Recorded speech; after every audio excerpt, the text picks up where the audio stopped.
happens in Nigeria. And above all, to continue the platform so that there will be education and understanding understanding for a lot of people. I don't know about you, but I have learned a lot from listening to a lot of our guests on the platform. They have opened my eyes to all the things that have been happening in Nigeria and what happened even before. And tonight, we have a very, very special guest, one of the people that I can call. Haven't met him recently. One of my favorite people for the things that he's doing and the things that he has done and the boldness that he has approached life and living. He's an actor, a songwriter, a singer, a filmmaker, a businessman, a philanthropist, and of course, recently a politician of some repute. I haven't ventured into the political arena himself and taken the courage to do that.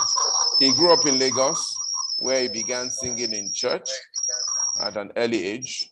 And then when he finished secondary school, moved to New York, where he earned an industrial engineering degree from the very prestigious Rensselaer Polytechnic Institute. But while in college, he was featured in and won various musical competitions, and he created the Empire Meets Entertainment, EME company, while still in university. He pursued a musical career and did many, many productions, Undeniable, the EP, Back in the Building, My Regret, and he received the John Lennon Songwriting Award in the R&B category, as well as multiple wins in the Nigerian Entertainment Awards. In 2008, he returned back to Nigeria and continued with his musical career, bringing out albums like Capable, Ebute Meta, Don't Break My Heart, and then began to venture into music production, producing some of the talents that you see, Wizkid, Scales, and so on and so forth. And then went into film production and also featuring in quite a few films also. And then charitable initiatives, including Enough is Enough, Light Up Nigeria, Occupy Nigeria, Dream for Nigeria, and being whispered that it was a little bit associated somehow or the other with the youth protest in Nigeria last year. Featured on Tech Talk and all sorts of things, and also gone into business, restauranting, food production, and so on and so forth. Successful in Nollywood, The Wedding Party 2, and Up North, and so on and so forth. Very, very happily married to one of my sisters, Adeswa, Tomi, now Wellington. And before he finishes, I'll collect some more bride price from him on this platform because he's done very well with my little sister out there. So I'm going to text him my account detail before we finish so that that bride price he paid, the thing don't finish. So he has to be finished.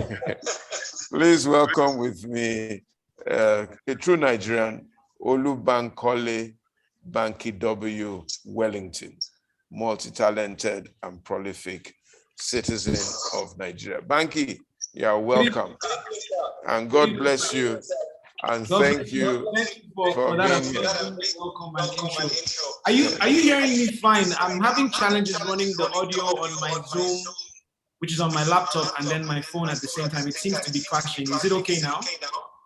Well, I think we can hear you. I can hear you. And okay. I think Olu is at the back room can hear you also. There is a clash. So there is a clash. We're hearing very well.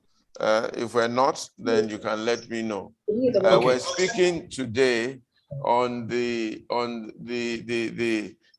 Nigerian situation, and we're throwing a challenge out there to Nigeria and Nigerians and asking them if they can dare to be different, if they can dare to take on the challenges of Nigeria, and if they can dare to do something that will impact a change. BANKY, you are most welcome. Maybe you need to tell us a little bit more about yourself and what has made you venture into, first of all, music, drama, acting, business, and now made you very, very politically active. Okay. Thank you again for the warm welcome. I'm very grateful. It was very nice spending some time with you in person, and to be able to sit with you on this program, I think is very much an honor and a privilege for me. As far as your question goes, what made me venture into music and entertainment and business? Well, you know, I think for me, the first bit of the picture was really music. Sorry, is the audio still okay?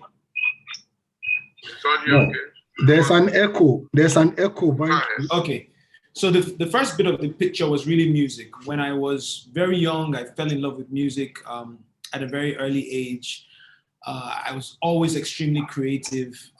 In fact, when I was growing up in school, I would sing, I would dance, I would act, I would write the school play, I would direct, you know. So all through my primary and secondary school years, it was definitely my first love. But there were two things that I kind of learned over my lifespan, especially at an early age. One was that when God gives you certain talents, you're supposed to do more with it. There's a scripture that I really love where it says somebody had 5 talents and somebody had 3 and somebody had 1. Now in the scriptural reference, it's talking about talents as regards money, but I just kind of took that literally to say, you know, when God gives you something, if all you do at the end of the day is come back with exactly what he has given you, then essentially that's failure. Mediocrity is failure. So the person with 1 talent just kind of held on to it and didn't do much with it and brought it back to the master at the end of the day. And that person was considered a failure. So I always felt like if I get a chance to break into the music business, you know, I want to branch out. I want to do so much more. I want to not only chase after my music dreams, but perhaps become a stepping stone for other people who are in the music business, who are trying to find a way for them to have their dreams come true as well. And then branch off into other things. You know, the people that I looked up to in the entertainment business around the world were the people who took those first steps as artists, but then went on to set up record labels and fashion lines and, you know, advertising agencies and other businesses and sports management and all of these amazing things from this same, you know, open door of music. So that for us was always the plan. So a big recognition goes to my business partner, Tunde Demure, and, you know, the people around us who kind of held hands with us and saw that dream. When we named the company EME, it was called Empire Mates Entertainment for a reason. We wanted to build an empire. And so immediately my music became successful. The next thing was like, okay, who can we, which talents can we discover? How many young people can we set up? And so God blessed us to play a small part in some of the most popular young artists and producers and DJs and just people in entertainment in general. And once the label did well for a while, we started thinking, how do we transition again? We got into movies. I'm in the food business now with Suya Bistro. Shout out to my partner, Alamido, who's our CEO.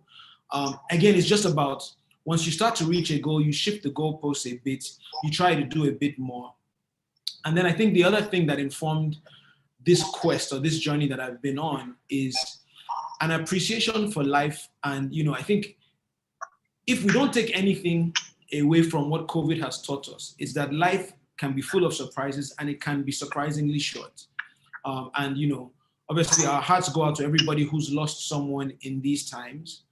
But I think for me, you know, whether it was from the 3 battles with skin cancer, whether it was from, you know, the armed robbery, kidnapping situation that I've been through, you know, I've just had so many experiences that have kind of had my life been put in perspective, so to speak. And I just realized that I don't want to take any day for granted. I don't want to take the fact that I'm still here for granted. So I'm on a mission to chase the purpose for which God has created me. And whatever that means, you know, whatever passions he's placed in my heart, I'm going to go after.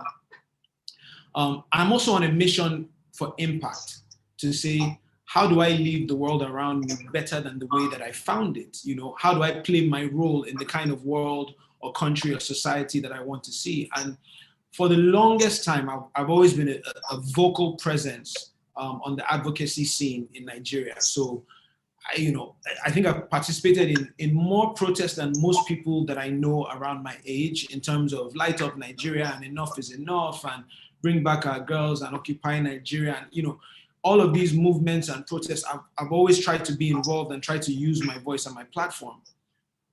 But then you start to realize that advocacy alone is not enough, right? So people like to say talk and do. So we have to move past the point where we're all just talking about the problem to some of us actually doing a bit more than talking and trying to be part of the solution. I'm an Arsenal fan, unfortunately so.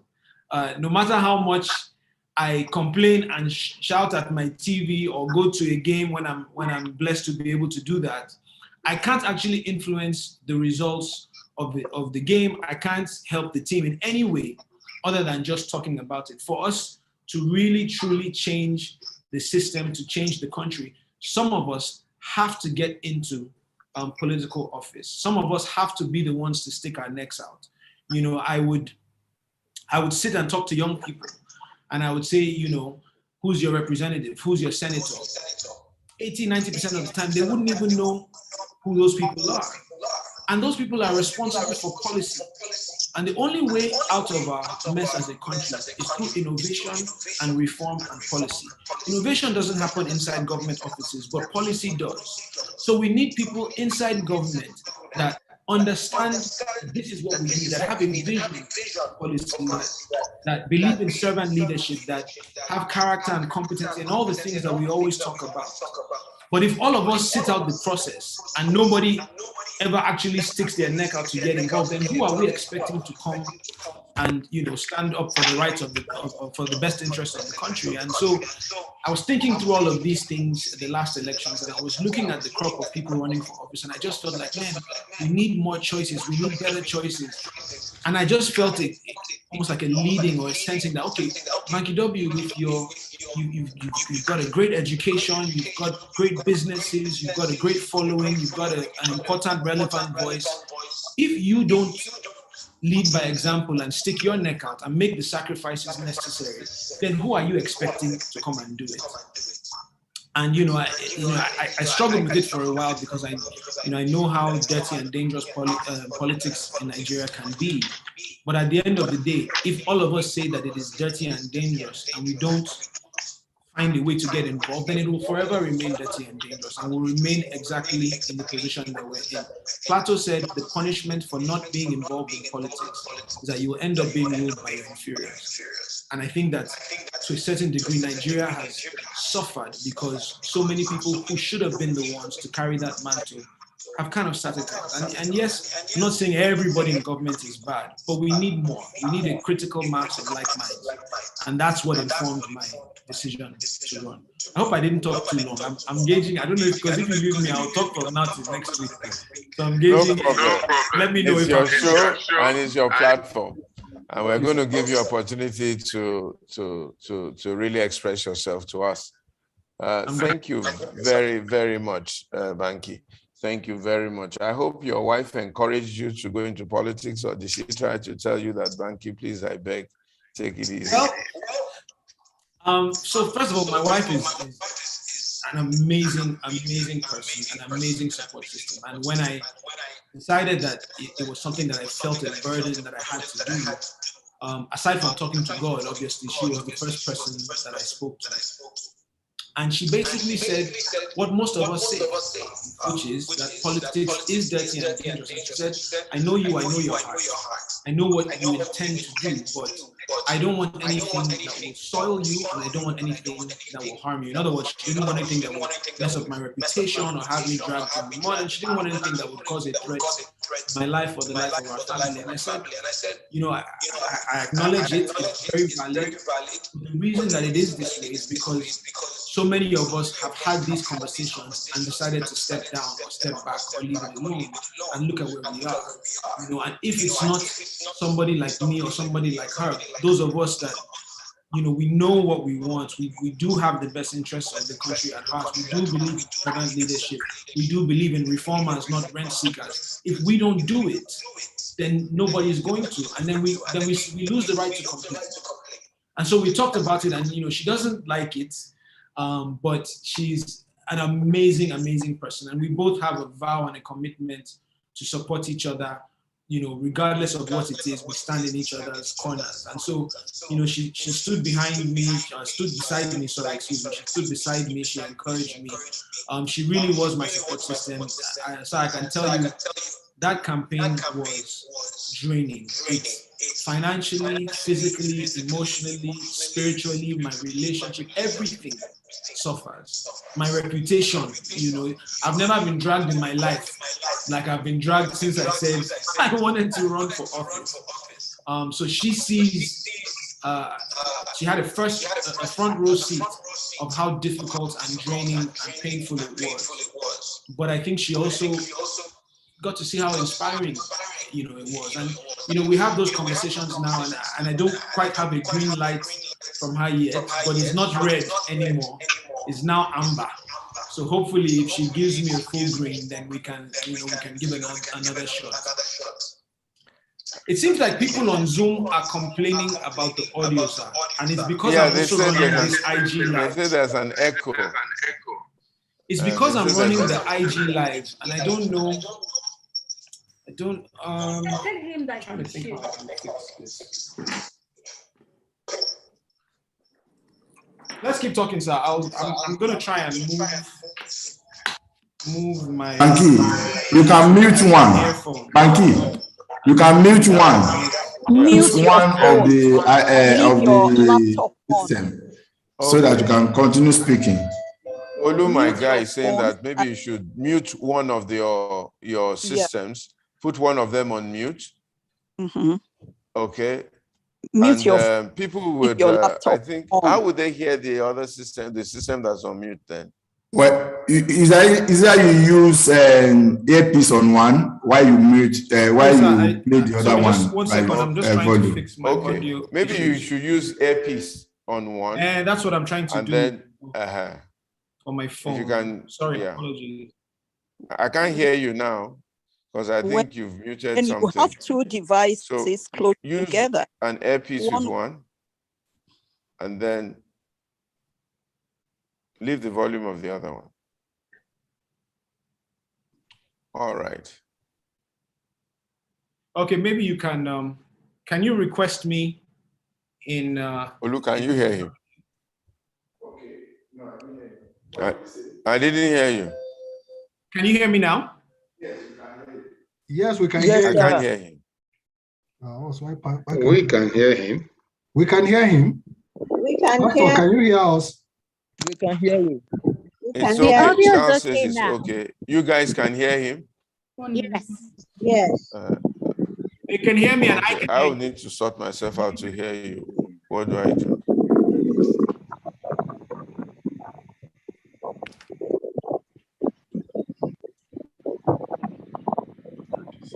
Please, you need to invite me on Instagram again.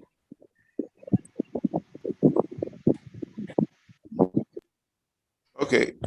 BANKY, can you speak? Let me see if I can hear you. Can you hear me, sir? Yeah, I can hear you now. Please, can you invite me on Instagram again, because I got kicked out of the Instagram room. Okay, Olu, let's invite him again on Instagram. Yes.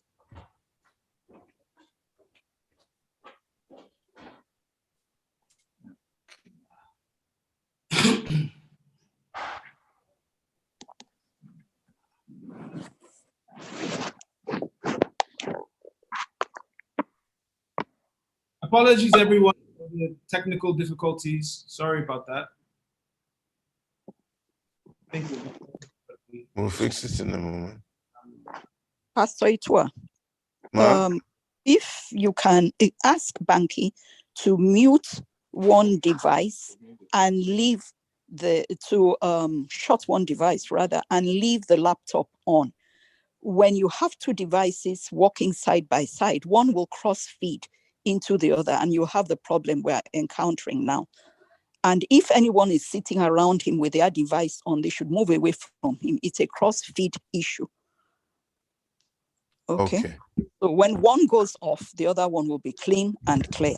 Everybody will hear him clearly. He seems to have resolved it anyway. Hello, sir. How are you, sir? Good evening, sir. How are you doing? I'm doing good. God bless you. I'm enjoying the program, I'm enjoying it. It's all right. Yeah. Are you bringing Bro Banky back? Yeah. We're bringing him back just now. Let everyone on Zoom also mute their system. Yeah.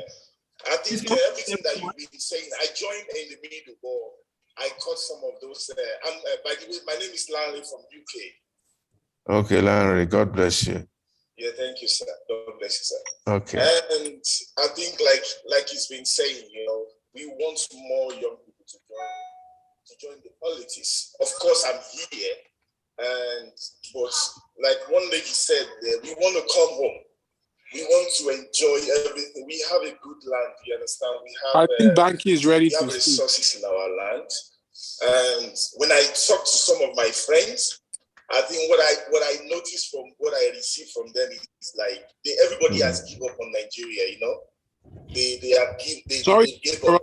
Sir. I think Banky. You see people saying, "Oh." Yeah, we're trying to get him back on. I think Banky is ready to speak. Okay, everybody has gave up on Nigeria. Many people have don't give up. Don't worry. We'll sort it out. Okay. All right. Thank you. We've got Banky back on. Okay, we're back on both platforms now. Yes. Okay, Larry, do you want to exit so that we can have Banky on and then you keep enjoying the program?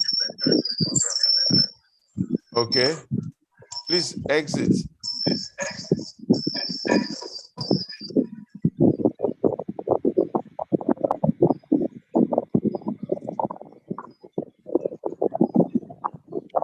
Go ahead.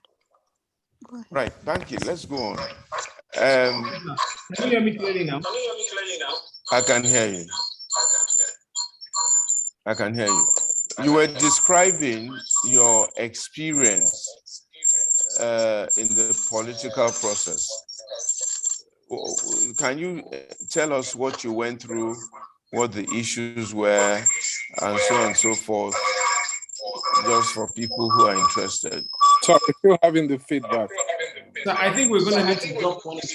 No, Banky, sorry, can you just reduce the volume on your Instagram? You don't need to. Just reduce the volume on your Instagram. That's so it doesn't feedback. As low as Oh, wow. Okay. Let me try this. Okay, you want me to exit, sir? Yes, please exit. Okay, I'm trying to do it. This is let me see, sir. Maybe I can do it, sir. Okay. All right. Do it, but keep listening. Banky, let's go ahead. Let's just try and... It's much clearer now. Okay. How about now? I can hear you clearly. I think everybody else can. It's much clearer now. Okay, some people say... Everybody on Zoom okay?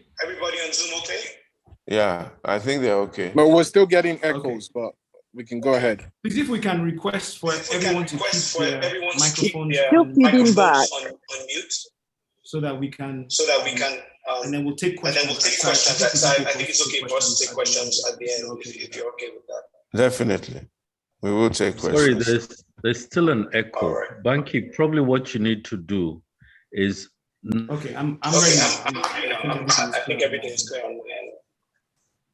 Is everything clear for everybody? Is there anybody still complaining? I think we're okay. Okay, I think we're okay. Yes, we're okay. All right, so you were trying to describe to us your experience in the political terrain. Maybe you want to give us what happened and how you think the average politician or the new entrant into politics, how should that person try to cope? Or how do they mitigate against that kind of trauma, if there was any? Okay. So I think running for office was definitely one of the most difficult things I've ever done. It was extremely expensive. I spent a large chunk of personal fortune on just trying to fund the campaign. And it's one of those things where you have so many people giving you opinions on what you should do or how you should go about it, but not enough people actually tangibly supporting what you're doing. So again, a lot of suggestions, a lot of difficulty in that regard. Again, not that much tangible support. And so it ends up being something where you are the candidate, or you are the chief sponsor of the campaign, you are the media manager, you're carrying so much weight on your back. And then it becomes just this exercise in breaking yourself every single day. So I think that on Zoom, they're saying that there's an echo. Maybe you can try using a headpiece as well. Okay. Although either you lower this or you put another headpiece there. Okay.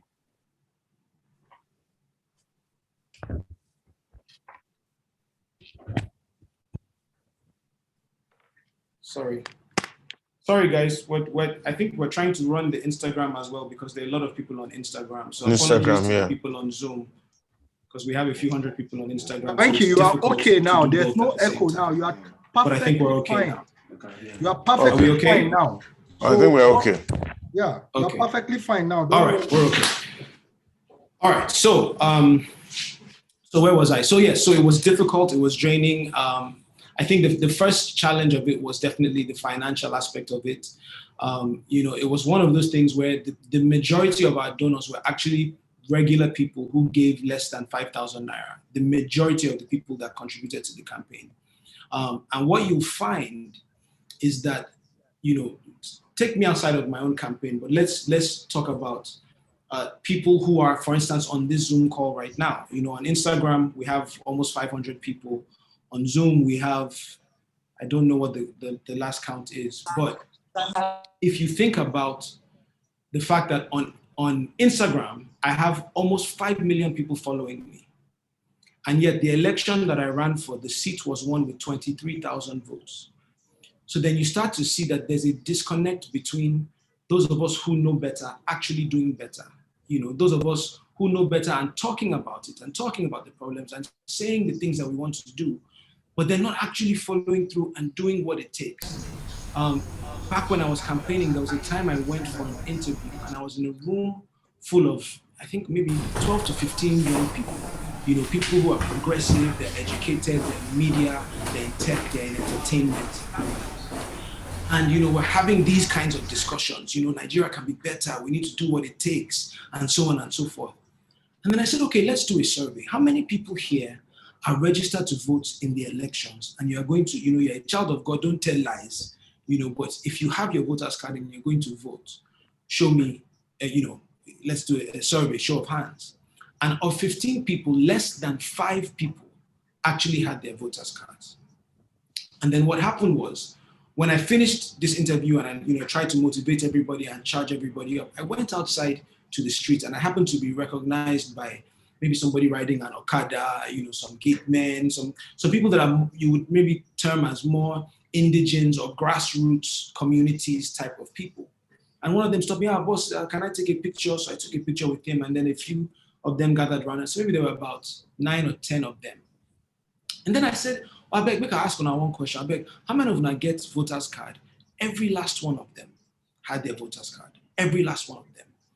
And so you see what happens in Nigeria and in our politics is that the people who know better somehow allow ourselves to be convinced that our votes don't count, or I'm not going to bother, or we just don't pay attention. We're too busy being a government unto ourselves, because that's what Nigeria genuinely forces us to do. You provide your own light, you provide your own water, you provide your own security, you take care of your family, your kids go to a private school. So you're doing all of these things as a government unto yourself, and you're not paying attention to what's happening in society. And so while we set out the process, the poverty that exists in our land is now weaponized. And so for a candidate like myself, you are going out into the street and you are seeing hunger and lack. And what kind of vision and mission are you going to be telling somebody who is not sure that he's going to have 3 square meals a day for his family? So those people, the people that are in our communities, in the grassroots, they're struggling, they're hungry. They're looking for work, they're looking for jobs, they're looking for food. And so there's a limit to how much they can listen to you. A hungry man is an angry man, and there's a man that can't hear you. And so we go out into the streets, we go rally, we do our rallies, we go into communities, and we met so much, a certain number of people who did understand what we were trying to do and did fall in line with what we believed as a collective, and our ideologies and our ideas and our visions and the things that we felt like we could do. But then there's a certain amount of the grassroots that understand that our politics is transactional. And every 4 years, a politician is going to come along and is going to give them rice or noodles or 10,000 naira or whatever the case may be. And that's how they vote. And so those people are just waiting for their community leaders who already have different kinds of arrangements with people in power, different kind of arrangements with people that are running for elections, and they're just waiting for that transaction. When that transaction happens, they know where they're going. And so it makes it so difficult when you are, kind of coming in as an outsider in the politics, and you're trying to do your best to show people that we can do this thing a different way, and, whether it's the financing, whether it's the safety and security. I found jazz in my home. There was the Babalawo priestess that showed up outside of my gate at one point. My volunteers, it was a constant. There was a time we'd be out, walking and just in the streets. They kidnapped, some rough members of the community took one of our volunteers. At one point, we had to go and negotiate for them to give him back to us, one of our volunteer leaders. And it was incident after incident after incident. And that's the one that happens in real life. Then you now turn your attention to what happens online. Sir, I have PTSD, God forbid, from Twitter. Twitter gives me PTSD as a platform. Back in the day when I was just in entertainment or in business, when you are trending on Twitter, it's a positive thing. It's like, okay, maybe my song is doing well, or the film we put out, people are responding to it, or whatever the case may be. But then you enter politics and the game completely changes. Now, all of a sudden, people are making up stories about you or falsely accusing you or dragging you. And before, there's somebody, I heard a quote once that said, a lie gets halfway around the world before the truth has a chance to put on its shoes. One day I'm sitting there, I'm saying, oh, they're trending on Twitter. I go and see what happened. There's a troll account set up by political parties. They have young people, sadly, who are not engaged in violence in real life, but they're engaged in violence on the internet. And they run these troll accounts with, X number of followers, and they're paid to plant stories and to rile up public sentiment against anybody that is not towing the line that they want. And so we're sitting there, and one day we see a tweet that, oh, here is a picture of BANKY and Adeswa in December going to go and collect 250 million from so and so in the government in power so that they can. And it was the most absurd, like completely absurd accusation, allegation. It was so random. I actually laughed it off at first because I was like, nobody's going to believe it's complete hogwash. But before I know it, thousands of people are retweeting it. Before you answer one, 10 have fired you. Before you answer another one, 20 have fired you. And you are scrambling to hold on to your reputation, which is something that you've worked for, something that you've earned, something, that's your name, that's your livelihood, that's your life. And people are throwing stones. There's an African leader that said, when I'm fighting for Africans, I end up only being able to fight with one hand because I'm using the other hand to prevent the same people I'm fighting for from fighting me. And so young people, we will pick sides, we will turn on each other, we will drag each other, instead of us to understand that it's not one party versus another, it's Nigerians trying to fix Nigeria. It's Nigerians supposed to be collaborating together to turn this narrative around. And I can tell you, instance after instance, there are sometimes you are dragged so badly on the internet that sometimes you question your sanity, that why am I subjecting myself to this kind of online treatment and bullying and abuse. And there was a time we were when we were doing the NSAS protest, actually last year, there were a few of us behind the scenes kind of just trying to provide counsel and and help and resources and just trying to keep the movement peaceful but effective, right? So, we're having these conversations behind the scenes, and we said,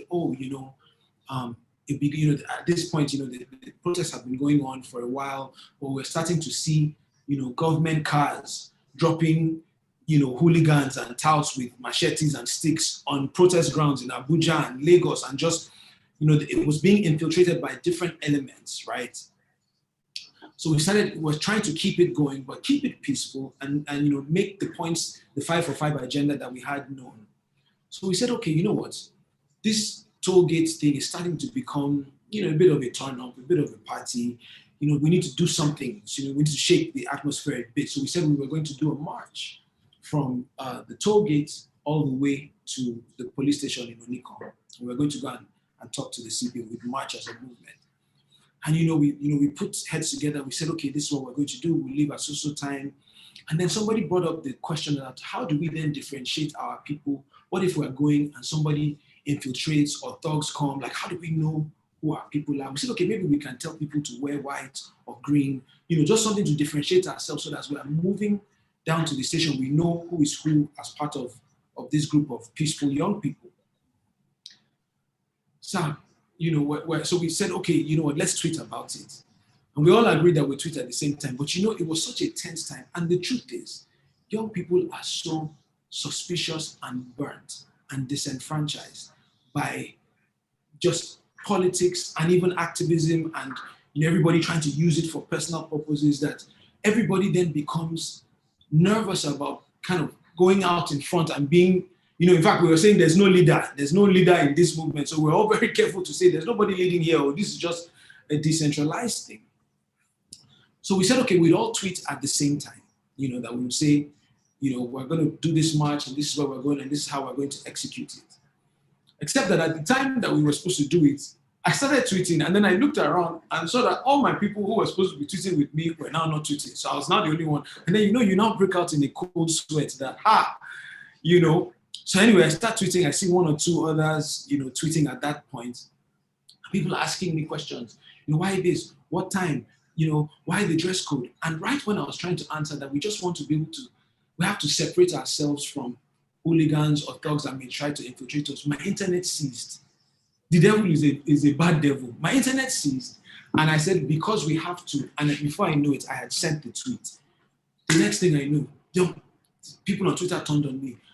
You see, he's working for the government. He wants them to identify us so they can arrest us. This is the money that he went to collect. And they just started raining curses and insults and all kinds of abuse on my head, my reputation.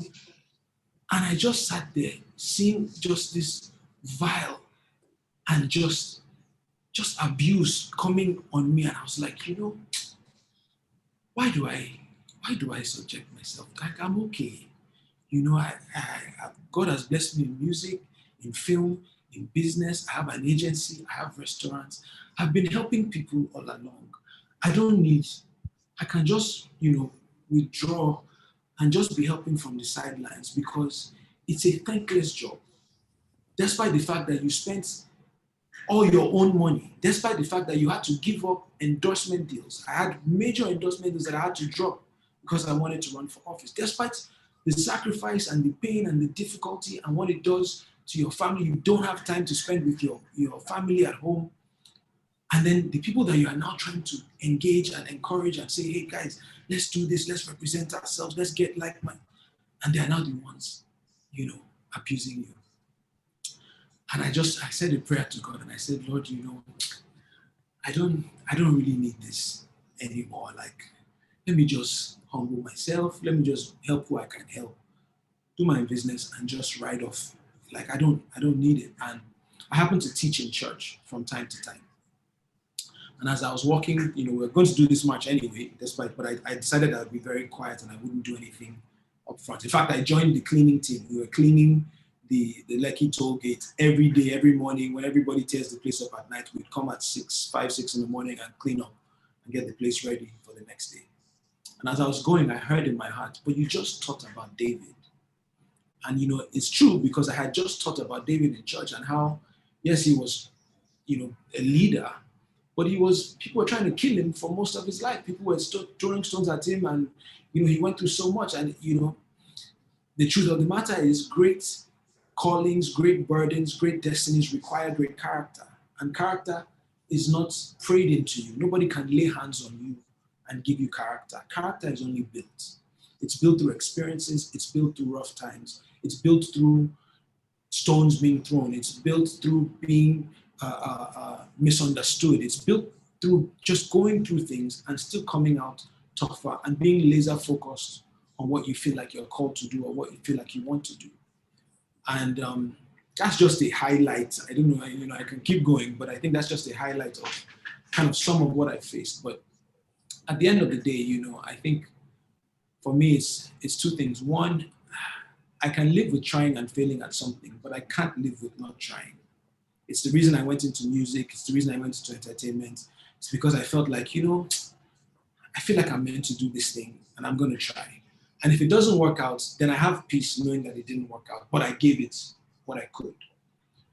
And the other thing is, I just feel like those of us that God has blessed, you know, we have to, the burden to fix Nigeria, it rests squarely on our shoulders, whether we're home or abroad, whether we are in the diaspora and we're finding movements to be part of, candidates to support, charities to help.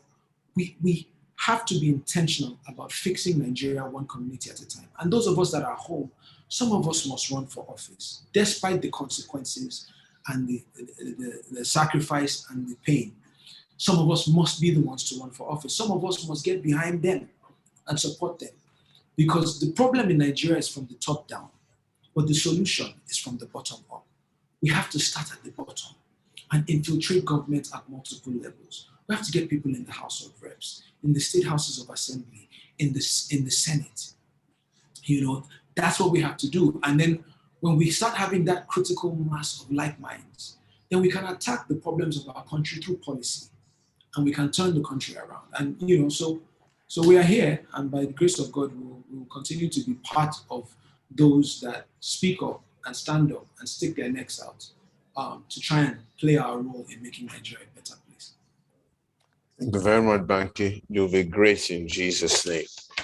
And God will help us fix this Nigeria from bottom up, and we'll get the right kind of people into government and business. You said something very critical that I want to bring your mind back to and ask if you do have any suggestions or solutions. That is your experience with the 15 people in the room. Only 5 of them had PVCs. And I do hope that everyone on this platform, especially if you are based in Nigeria, you have your PVC. It is absolutely critical. Don't complain, don't talk, don't go to pepper soup joint if you don't have your PVC and you're not prepared to exercise your rights. Votes count. Don't let anybody deceive you that they don't count.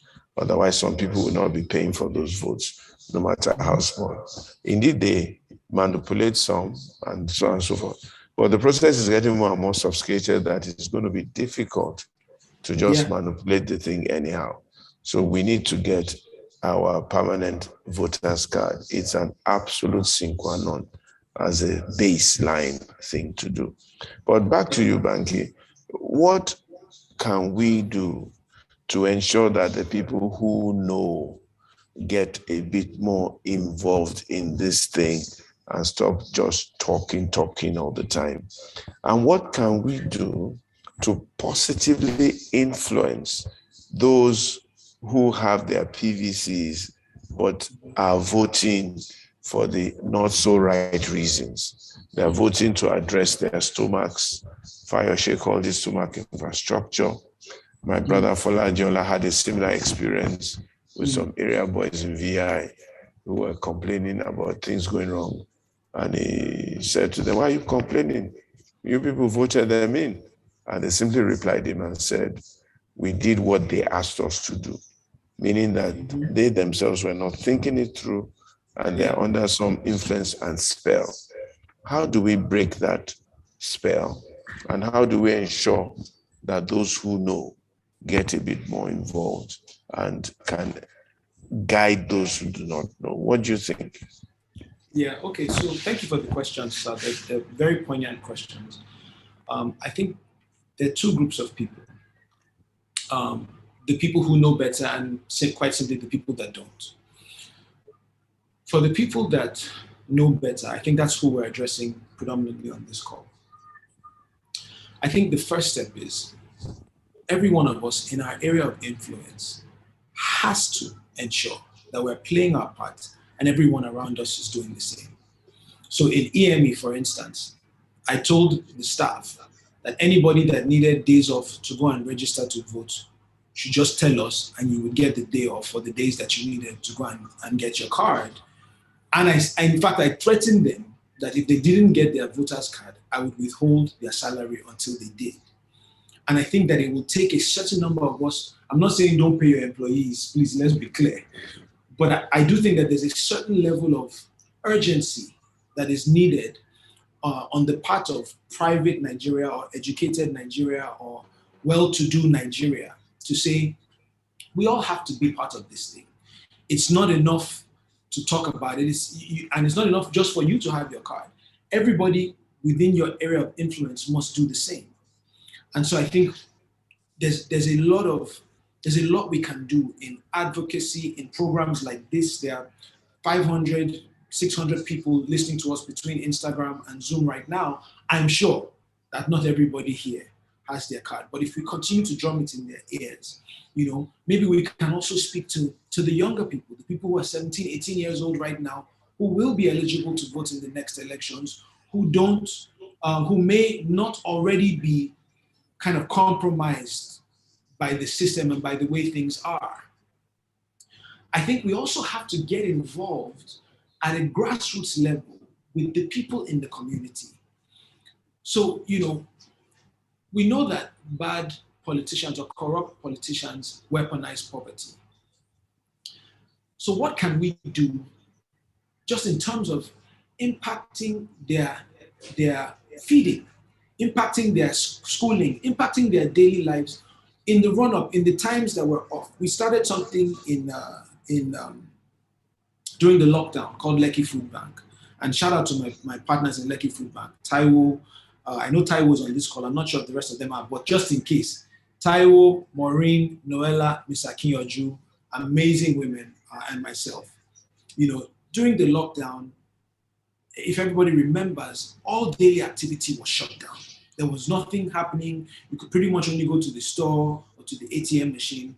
And what ended up happening was the number of people who were in lack shot up overnight. We already had a lot of people who were in poverty, but at least there was a segment of the informal population who, their day-to-day activities, they're riding cabs or cadres or in hospitality or cleaners or just, they have a daily hustle that involves them kind of going out selling in the market, just people like that. Except that when they shut down all the activity and all the economic activity, these people were all hungry. Businesses were laying employees off. And all of a sudden, you couldn't go to the grocery store in Lekki without seeing the streets lined with people who were hungry and in need. And it started causing security issues. People were getting assaulted. A woman in Lekki, her windows were smashed by people who were trying to get food from her when she was coming back from the grocery store. It just started bringing up all these situations. And I'd be in these, residents association groups, and people would be saying, oh, it's not safe. Oh, stay indoors, only go out at this time to the store. And I was thinking to myself, the solution is not for us to hide. The solution for us is to see the problem and find a way to address it, or at least play a role in addressing it. And so myself and these 4 amazing people got together. We formed the Lekki Food Bank. And it was initially just from WhatsApp. We reached out to all of us, networks of friends and family. We said, listen, we're going to start a food bank. Everybody contributes, and we got volunteers. We put money together, and we would order bulk food boxes, and we'd go into the community and just feed people. And as I'm talking to you, sir, as of today, we've fed over 100,000 people in this part of town.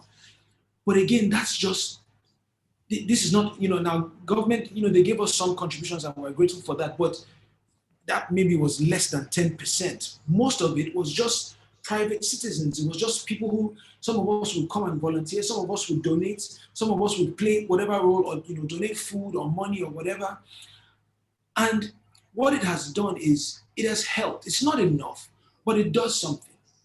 It does something to that critical mass of people who are in the grassroots, who are in the constituency, who are in the area, who just, you then have a chance to educate them. You then have a chance to engage with them. You then have a chance to tell them about COVID, about social distancing and hygiene and washing their hands. You have a chance to educate them about anything else, but that's because you fed them. And I think that it's important for us as people who God has blessed to understand that God has blessed us to be a blessing. So can we engage on that level? There's Lekki Food Bank, there's Lagos Food Bank, there are charities, there are orphanages, there's Mirabel Center that has treated thousands of women and girls in Lagos that are victims of sexual abuse. And there are all these kinds of efforts going on all over the country. So can we engage with Nigeria where it is, with the problems that it has now, and put ourselves together and collaborate to help? Because what it does is it gives you the opportunity to talk to people and to engage with them and to begin to plant the seeds of a mindset change in them, so that by the time somebody comes to this area in election time and says, oh, I'll give you 10K and rice and this whole association vote for me, there will be enough people in the community that have either been direct beneficiaries or indirect beneficiaries, or somehow have, kind of been reached by these kinds of engagements that I saw a video in Ghana where politicians came around the election time to give rice. And the streets, the young people threw the rice back at them. I think it was Ghana, don't quote me, it might be another African country. But they threw the rice back at them, that please, we're okay, we don't want your rice. And I think, I guess this also is very important for politicians or people who are aspiring for politics. It starts in the grassroots, it starts in the community. You can't be a politician on social media. Tweets don't count during elections. Instagram reposts and IG stories and followers, if you don't take it from anybody, take it from me. I have almost 5 million and it did not give me 23,000 votes. And so we must learn to engage where the votes are, in the grassroots. Do what we can to help them. Do what we can to alleviate their problem. And once you start playing that role, it gives you a platform to speak to them. And then amongst ourselves, because we know that we cannot, feed everybody or help everybody, but we do the best that we can. And then amongst ourselves, we make sure that we are lining up to get behind the kinds of minds that we want in office. I think that it's a tricky thing in Nigeria. On the election ballots, they don't actually put your name or your face or anything of that nature. They just put party logos. And sometimes it's even just the abbreviation. It's not even the full name. So we go into the polls voting parties, and then we wonder why we can't hold people accountable. I think as a country, we need to understand that it's about people, not just which party, am I this party or am I that party? That's not what it's about. Because in any organization on earth, you will never find 100% good people. You will never find 100% bad people. So we need to be intelligent enough and understanding of our political terrain enough to say, we're going to put like minds in office. Let them go and meet there. They can be in different parties or different, no problem, but let them go and meet there. And let's hold them accountable to the policies that they create or they do not create, and to what they enforce, and to how they use the powers of their office. So I think we need a lot more advocacy, a lot more education, a lot more media. I think social media is good because it helps raise a tremendous amount of awareness. It gives you the reach that you wouldn't have in any other platform. So it's great in that regard. But we also need boots on the ground. We need volunteers. We need charitable efforts. We need poverty alleviation. We need to get out there. You know, we just did another Lekki Food Bank thing last week. We fed almost, I think, 800 people in the Lason community, just engaging with them and helping. You know, we met the ballet, we met the area boys, we even met the prostitutes. You know, it just gives you an opportunity to see Nigeria for what it is and to play a role in helping it out where it is. I think the challenge that we have is that sometimes a lot of us that are kind of politically aware want to engage only online. And we're kind of waiting for this perfect utopia of a country, and it's not going to happen. Nigeria is where it is. It's complex, it's difficult, it's dark, there's a lot of things that are going on right now, and we have to be honest with ourselves to say, listen, this is where it is. You know, how do we engage with Nigeria where it is right now and start to turn the tide? So I think those are some of the things that we can focus on.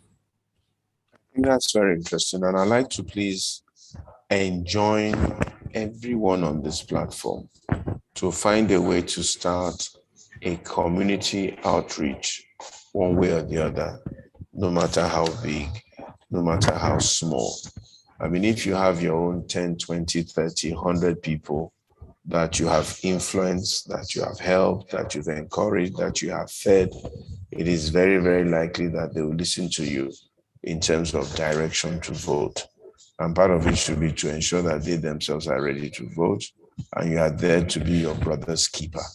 And if you need a template of what to do, I'll be asking BANKY and one or two people in our church who do these things on a regular basis to put a little template that you can follow. And you don't have to spend too much money, really, of your own. By the time you start, people begin to chip in and all that. And those food banks were very, very powerful. I saw some girls in Banana Island doing something similar. Yeah. And I said, these girls can control this whole Banana Island and these whole grassroots people if they kept it up. And I think that's one thing we all should sign up for on this platform. For those who do not know the website, it is African Leadership Group, hashtag African Leadership Group. And in Facebook, it is algroup.ng. And then you have info@africanleadershipgroup.org.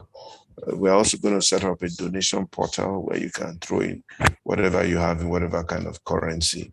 And most of the money we get will go, first of all, towards advocacy, getting your PVC, which is what I'm going to be asking BANKY to. At least the 5 million people that follow him, he should just keep drumming on them that go and get your PVC. Don't just follow me for following sake. One day we need that PVC. So you all go and get your PVC while the window is open. Not only that, be ready to vote on that day. Who you vote for is up to you. Maybe by that time we'll be able to tell you who you think we should vote for, but at least be ready to vote and so on and so forth. And then we'll come up with a template of how to simply set up a simple community center wherever you are. There are people, even in VI, even in Ikoyi, there are people all over the place who need some kind of help and support, who you can own and become part of them and not just drive past. You know, some of us don't know who our gatemen are. We don't know who the guards in our estates are. We don't know who the malas here and there are. We don't know who the poor little children around us are. We need to get involved in their lives and begin to encourage them. Very, very important. So BANKY, please, I'm going to ask you to see if you can help us with some kind of template that we can throw out there. We're actually working on you know, I had a conversation with you, so we've kind of drawn together this, we're calling it the Talk and Do Master Plan, where, you know, we've put together this plan to say, for those who want to be involved in fixing Nigeria one community at a time, how are we going to go about it? So for those who are going to get involved in, you know, the grassroots, the community service, how do we create a Talk and Do fund that if it's a food bank that you want to do, the fund is able to contribute a bit towards that. If you want to put a borehole in the community, we're able to contribute towards that. If you want to do any of those kinds of things, we're able to contribute towards that. And then on the other side, it's the advocacy, like you mentioned. it's about educating our people. It's about the awareness. See, people talk about rigging in Nigeria. What they don't realize is that the easiest way to guarantee that rigging will happen is when people don't show up. Because if they make an allotment for X number of people to vote and they don't show up, then somebody can go and sit in a back room somewhere and stamp the votes, or they can change the results that they are giving at the collation center because you didn't have people on the ground looking at the results in every single polling unit to make sure wherever we had people in the last elections, we were coming first or second. In fact, people thought that we were going to win the election, but we couldn't cover the whole spread of the constituency. And that's the thing, you need to build out structures so that you have representation across. People think in Nigeria that elections day is elections day. Elections day starts when the day is over. So you would have had young people there from 4, 5 in the morning waiting for the material to come. They will bring the material. The people are ginger, they're energized. Voting starts 10, 11, 12 noon. It goes on all day, 7, 8 o'clock at night, 9, 10, 11 p.m. When everybody has now gone home and they are now starting the counting and the collation center comes to life, you will see the real characters of our elections come to life. And at that point, your people are dropping like flies because they've been on their feet, they've done the best they can do for you. And that's why we say politics is expensive. You need to fund this entire matrix of people in as many polling units as possible in your entire constituency. But your people are dropping like flies, and then the real characters are coming, then they don't allow you to enter the collation center here, and votes are magically appearing from. It just becomes this thing that you really, until you are part of it, you cannot understand what actually happens. But we've learned some great lessons, and we're sharing that with other young people and people who do have like minds to see how do we prepare, regardless really of which party you enter, whether it's one of the big two or the remaining, I think 18 or 16 that are left now. We're sharing these lessons to say how do we prepare ourselves, as this new crop that are trying to get into the political system to be able to counteract some of this. I think at this point, it has to be a joint effort. It can't just be, like last election, like it will be operating in Ethiopia and this person randomly.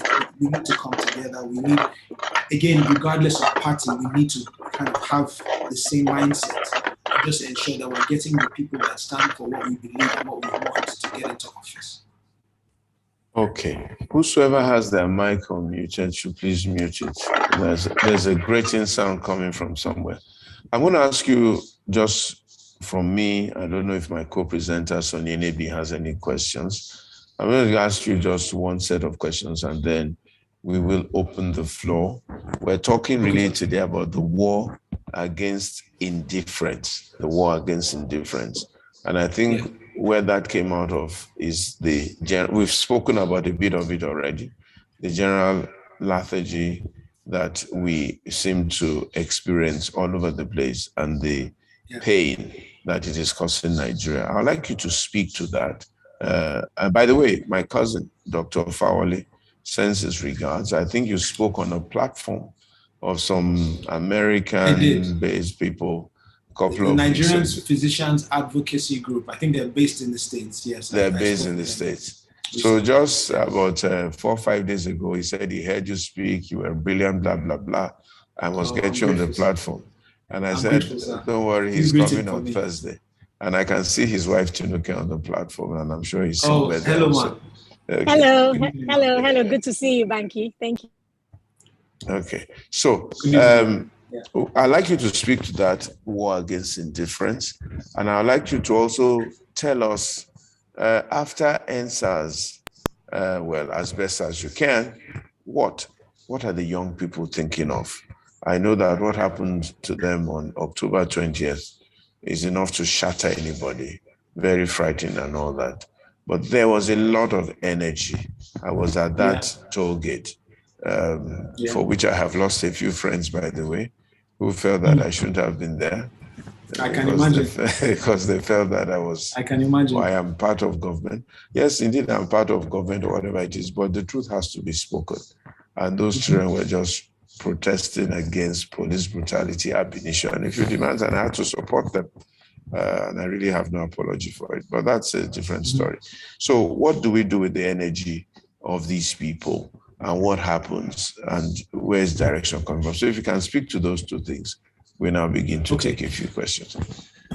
Okay, so in terms of the energy of NSAS, I thought the NSAS protests, the peaceful NSAS protests, were a very powerful moment in Nigerian history. I think it was a time that we saw young Nigerians collectively speak in one voice and stand up and speak up and push back against injustice and oppression.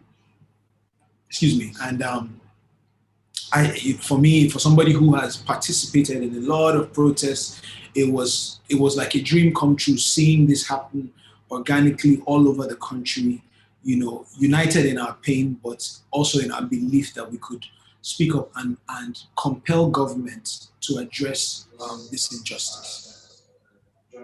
And, I speak to young people now, and there are a lot of young people who are kind of traumatized by how those protests came to an end. And I think it's important for us to acknowledge not only the people that suffered and died at the Lekki toll gate, but around the country, because it wasn't only in Lekki that young people were killed. So we definitely lost people. I know a lot of families are still suffering, and I know there's so much pain that has come out from that. And I was speaking with young people, and I heard this sentiment that was where they gave up hope, because while it was going on, they just had a hope that, hey, maybe in this one great cause, the government will step up and do the right thing, and we'll turn the corner on this one thing, and then we can move on to other issues.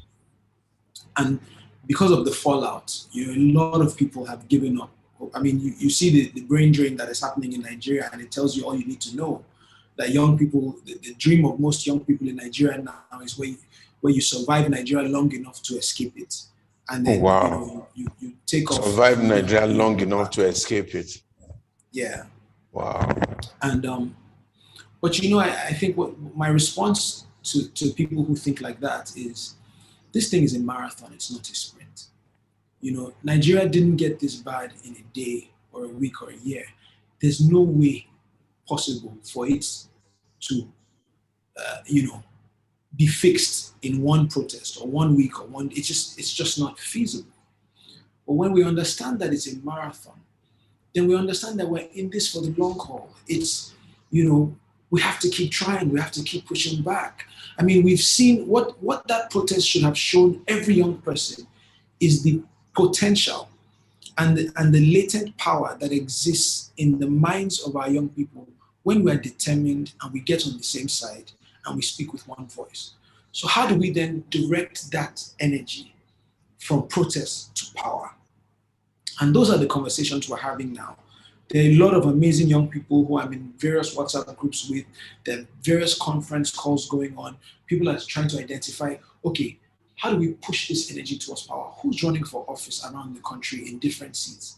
One of the things that, and this is a personal opinion, and I'm not trying to disparage anybody or their ambitions or whatever, but I will say one of the things that really shocked and disappointed me in 2019 was just how many people were running for president. It was, I thought it was unnecessary at best that we had so many people who, quite a few of whom were of like minds running for president. And when I would meet one or two of them, I would sit with them and I'd say, why are you running for president? Nigeria is so complex and so big. You don't even know I know how difficult it is in my constituency alone, with a few 100,000 people trying to get 23,000 votes. Talk less of now trying to focus on the entire country without the funding or the structure necessary.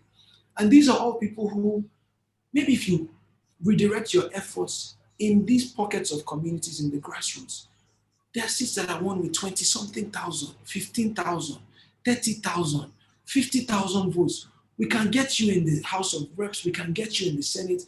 That's where our minds need to be. And that's the seat of policy in Nigeria. That's where policy is created. And I said this earlier in the call. Nigeria needs innovation, reform, and policy. Policy happens in government, and that's where it happens. And if we don't get people in there, then we can innovate and all of that. But at the end of the day, we're still coming back to meet the same people in government. And so, I think that for young people now, the conversation is who is running and where. And not the one where 10 of us are running for the same seat. If there are 10 of us and we have like minds, then we should be able to get in a room and decide, let's all align behind this person that has a chance or has a structure or has whatever, to turn this election around. And let's do this in pockets of places around the country. In the same way that NSAS was this decentralized, organic thing. It was happening in Lagos, it was happening in Abuja, it was happening in Ibadan, it was happening in Benin, it was happening in Anambra, all around the country. Take that same approach and let's move. Let's find, so here, we're getting going again with my foundation, the BANKY Wellington organization, to identify who is good for here. And it doesn't even have to be me. I'm okay. If somebody else wants to, I told Fowles the other day, I said, but I know unfortunately he's from Ekiti State, he's not from Lagos. I said, if you want to run in Ethiopia and you tell me now, I'll be your campaign manager, because that's the kind of mindset that we have. I know that in the last time there were conversations happening amongst presidential candidates there was this third force conversation to say, hey, can all of you get in a room and just figure it out? And let's know who the main third option is. One of you is president, one of you is VP, and then we can align behind that. And they couldn't agree. Very painful. It's painful because it's like, are we just going to keep running around in circles? Or are we really, I heard somebody say, are you trying to be right? Or are you trying to win and use the power of winning to do the right thing? And if that's what we're here to do, then there's going to take some sacrificing. There's going to take some stepping down. There's going to take some alignment. Politics is all about alliances and numbers. How do we have those conversations now? How do young people understand that, okay, in Etiosa or whichever area in the country, this is who all of us need to get behind for rep, this is who we need to get behind for Senate, this is who we need to get behind for State House of Assembly. And it may mean voting across the ballot in completely different parties, but that's okay because we're talking people now, not parties. So those are the conversations that we're having now with some of the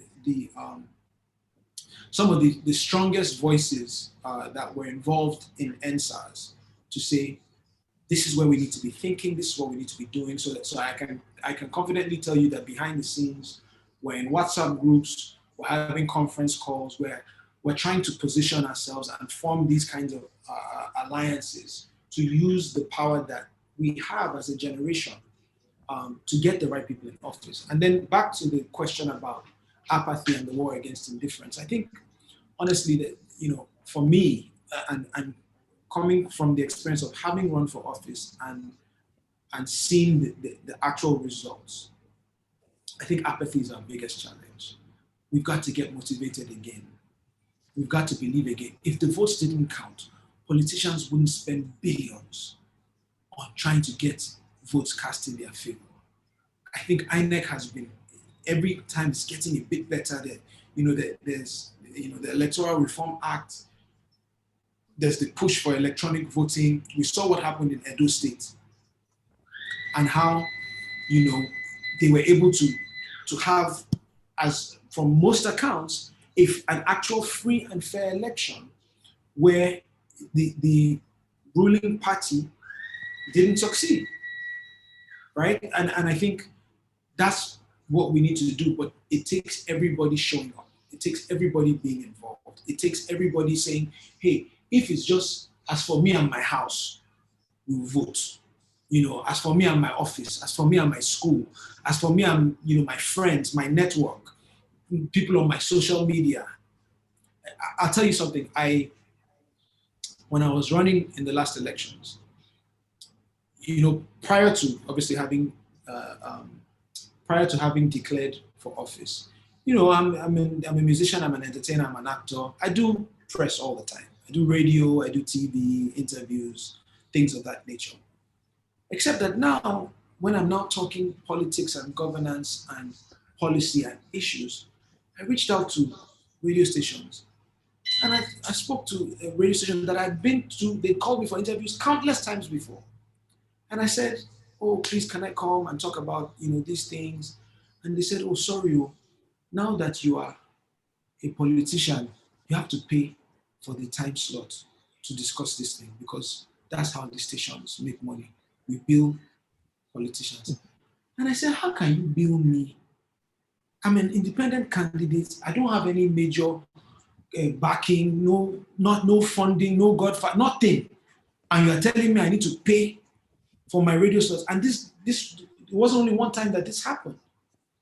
And so I think that, in the pockets of area of influence and responsibility and relevance and success that we have, how do we use that for the right cause? And shout out to people that did help me. And HIP TV comes to mind. Ayanima Shaun was running speeches and things from the campaign. It didn't charge me a dime. And forever, I love that man. God bless you, sir. I don't know if you'll ever see this. But we need more people like that understand what's at stake and say, I can be, I can be close-minded or, short-sighted, but it's essentially cutting off my nose to spite my face. It's essentially shooting myself in the foot. If in the area of influence that I have, I can't use it for this kind of cause, then what do you have it for? And so I think that's where each of us has to sit around and look at what we do have and how we can play our part. And social media is great. Forwarding messages on WhatsApp is absolutely necessary, but we've got to take it a step further in actual tangible support to get behind putting like minds in office. That's the goal now. That has to be our collective mission. It has to be. Whether the person is in this major party or that major party or one of the smaller parties, let's go and meet there. Sometimes you turn on our National Assembly debate, or you read the news coming from what's happening there, and it breaks your heart that the gender equality bill could not make it past the second reading in the House. But they passed the bill to renovate the National Assembly building for 37 billion. It breaks your heart that we're talking about our children being out of school and the way we treat our girls. And there's a sitting senator that married teenagers twice. We're talking about sexual assault, and this is important because it's not just about age. Senator Elisha Abbo walks into a sex shop and physically assaults a woman there for having the nerve to tell him, Oga, take it easy, calm down. And he slaps her up, then gets his police orderly to arrest her. Then turns around and tells the owner of the shop that you are lucky, you are not, you are my friend and I know you before, or I would have arrested you too, I'd have slapped you too. And this happens on camera. And then we turn around, and a month or two later, we see him getting an award as, I think it was like an icon of democracy from some random group. And we see our senators sitting on a panel and saying, oh, do you want us to protect you? Or, there's something wrong with how we've allowed this system to be. We've got to do better. We've got to do better as a country. There's no way out of this if we don't pay attention to this thing and unite and collaborate and get like minds in office. And I think that has to be the mission now. So this war against indifference, it has already started. Those of you who can volunteer, whether it's in a charity organization like Lekki Food Bank or Lagos Food Bank or Mirabel Center or there's a ton of them. I have a foundation called the BANKY Wellington organization. We're starting our own series of food banks and community engagement next year. And I'm calling on all my volunteers. It's time to go back to work. It's expensive. We can't do it alone, but let's even start and see where we get to. The Talk and Do project, we're about to launch it. So I'm going to send it to you to share it with you. But I'll send you that plan. And 2022 has to be the year of talk and do. If you are in this just to complain and point fingers, day or day, those of us that want to play our part in fixing Nigeria one community at a time, let's get together and let's get this done. And I think that if we have this mindset, and if we, we'll never get everybody, because it's human nature, right? By default, no matter who you are, at least 30% of people will not agree with you, will think you're full of crap, will not engage. You can't get everybody in a church or a school or a mosque or any collection of people to think the same or be on the same side. But we don't need everybody. We just need a critical mass in specific areas of the country. I only needed 23,000 or 24,000 people. That's all I needed. And I think when we scale it down like that, then we understand this thing is a game of numbers. The presidency of Nigeria has never been won with more than 16 million votes, 15 point something here or there. There are 23 million students. The governorship of Lagos the last election was won with 730,000 votes. There are 20 to 30 million people in Lagos State. Etiosa House of Rep seat, 23,000 votes, period. That's it. So it's a game of numbers. So let's look at the numbers and say, okay, in these areas of the country, let's get 40 people in the House of Reps. I told you I was talking with people who were running for president and people who were running for different offices. And I said, how powerful would it be if all of these characters were entering the National Assembly at the same time? It's like an Avengers Squad type of assault on the policy-making body of the country. Nigeria doesn't have a choice but to turn around. If you have this many minds, brilliant minds in that body, we will influence it, the rest will fall in line. And I think that has to be the strategy. The elections are coming, it's closer than most people think. We don't know who's going to run on which party, we don't know who the president is going to be. But we do know that in these other seats, these are the kinds of numbers that we're looking for, and we can get them. That NSAS protest crowd can turn around any one of these seats around the country. We can do it. It's doable. It is so doable, but it takes a certain level of personal responsibility and engagement to say, you know what, I'm going to lead by example. I'm going to start with myself. I'm going to go out and get my card. The apathy stops with me. In the last election, and I'll stop by saying this, INEC actually ran continuous voter registration for a year and a half. Over a year and a half, it was on. But nobody went to register until the last month when they said it's closing on so date. Then so many people tried. And then you had lines and errors and this, and people were frustrated and they said, they're disenfranchising us. But it was on the whole time. So now is the time for us to go and queue up. Now is the time for us to go get our cards.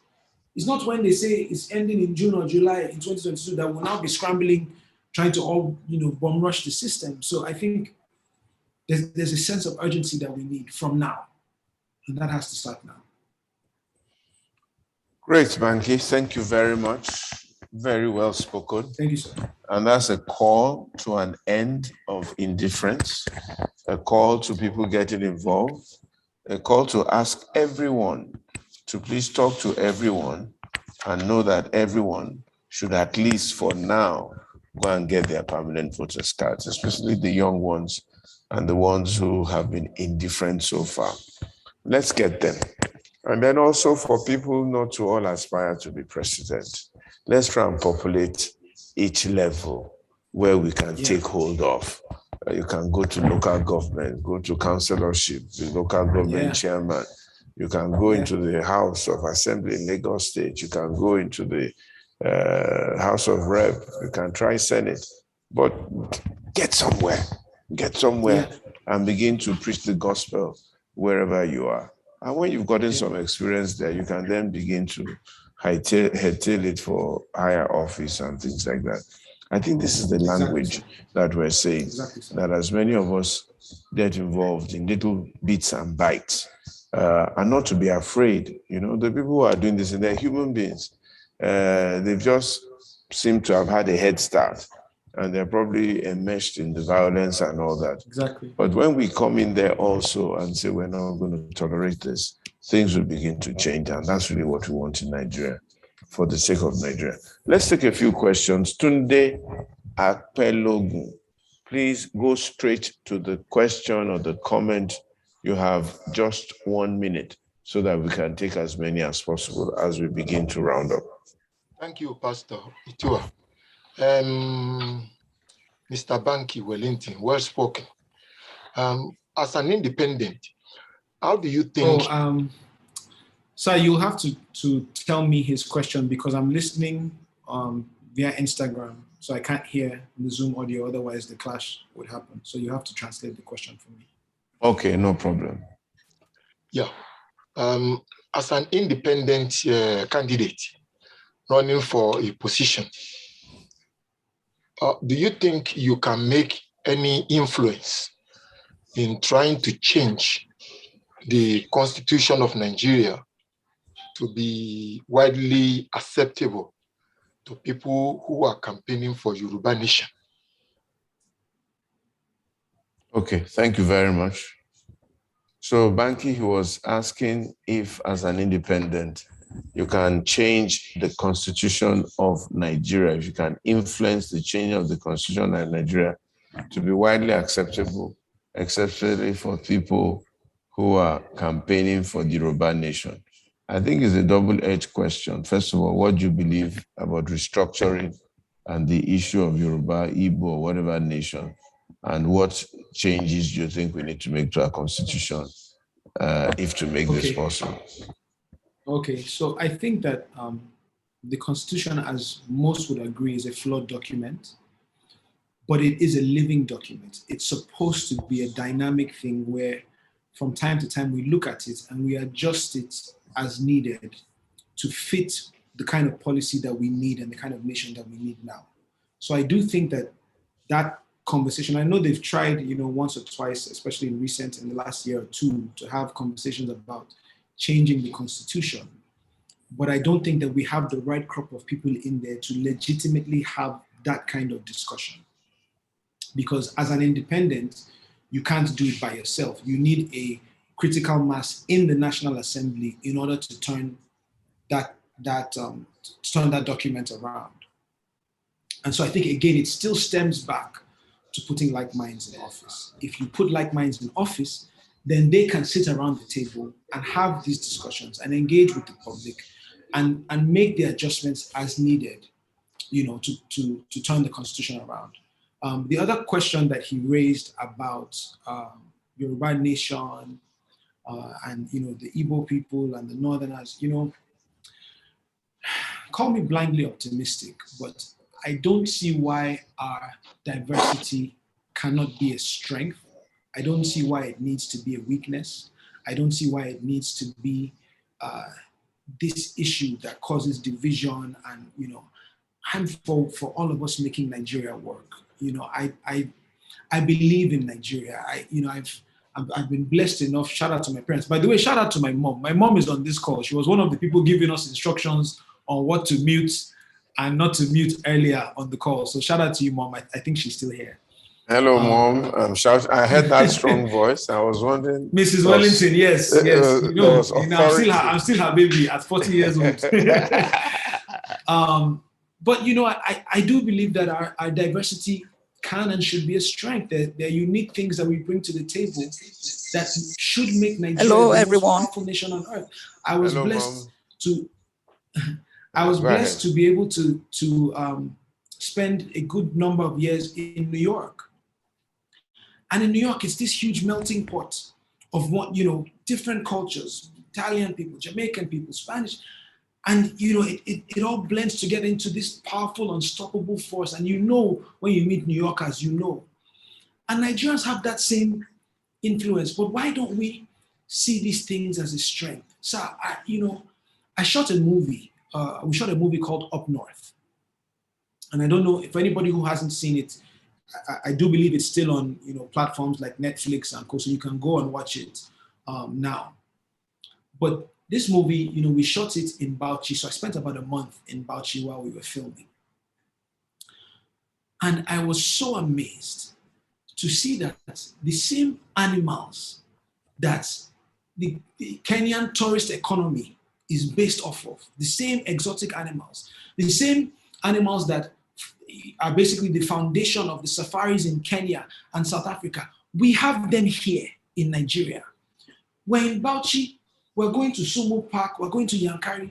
In Sumo Park, I saw they looked like mountains, giraffes, the size of mountains, glorious, majestic, galloping through the forest. We would come close to them, they would gallop away. And there's a scene in the movie where you see some of these shots of these animals. And if I was not there filming it myself, I would say it's a lie that they use stock footage. But they're here. Except that with all of these animals in all their glory, what is our tourism business doing? It's sinking into the ground.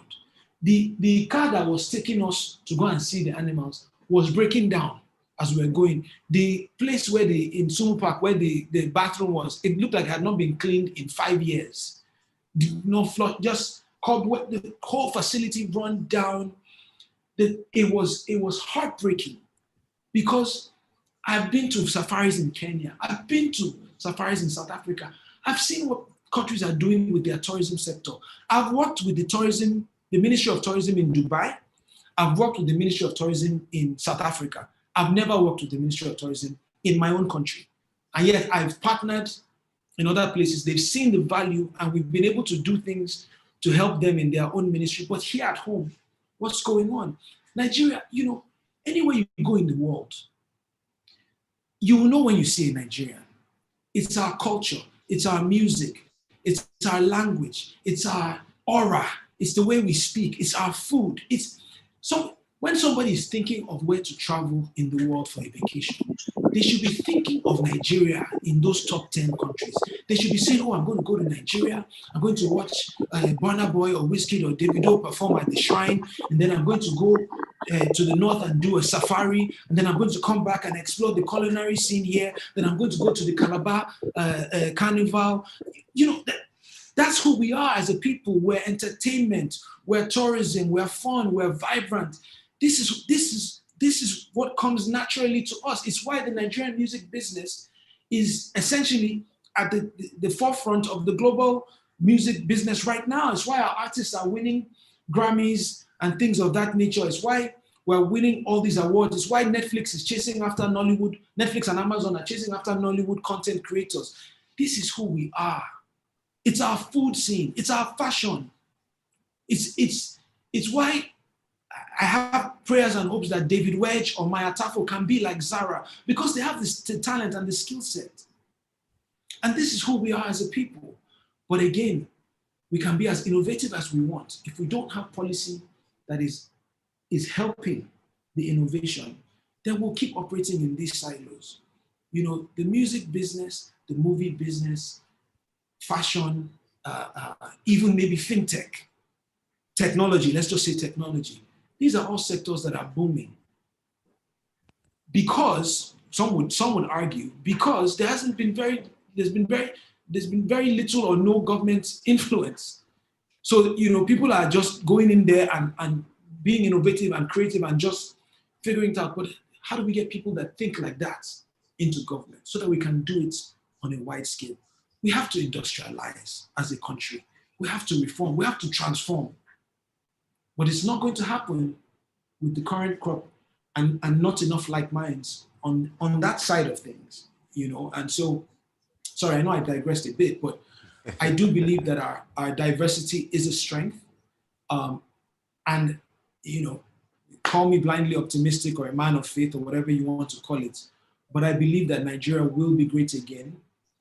And I believe that as a country, we will figure this thing out. I mean, I was talking about, let me stop because otherwise there's no discussion that we'll answer. We'll figure it out. What I'm going to do, Banky, is to take the next 4 questions or 5 questions, and that might be just it. Then I'll get you to answer those 5 questions. At a stretch. And then give your closing remarks, out of which, if you were president of Nigeria, what you would do to fix this country.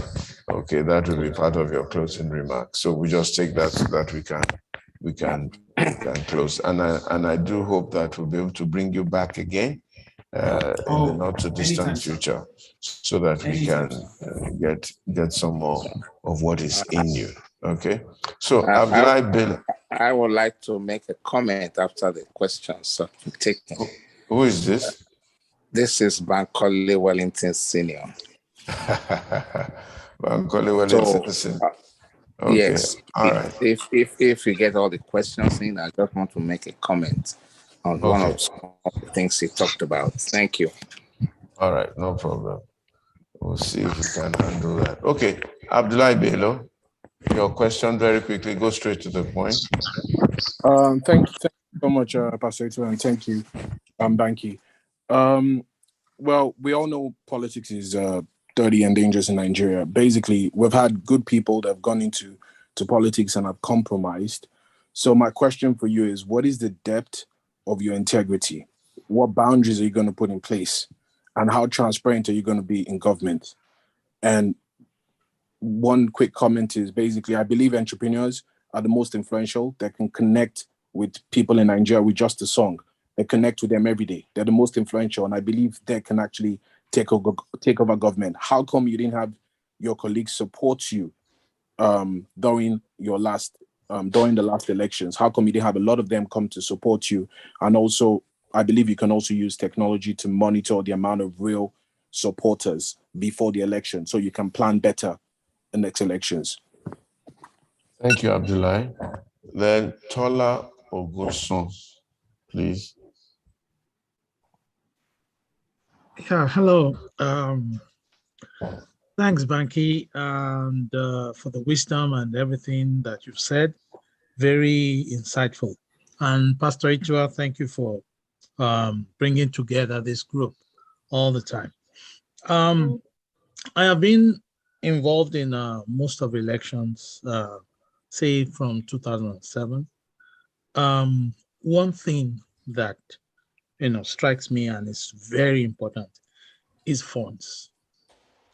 There are over 206,000 polling units, and for each of these polling units, you need a returning officer or two returning officers and one, I've forgotten what they call them, polling unit officer or whatever.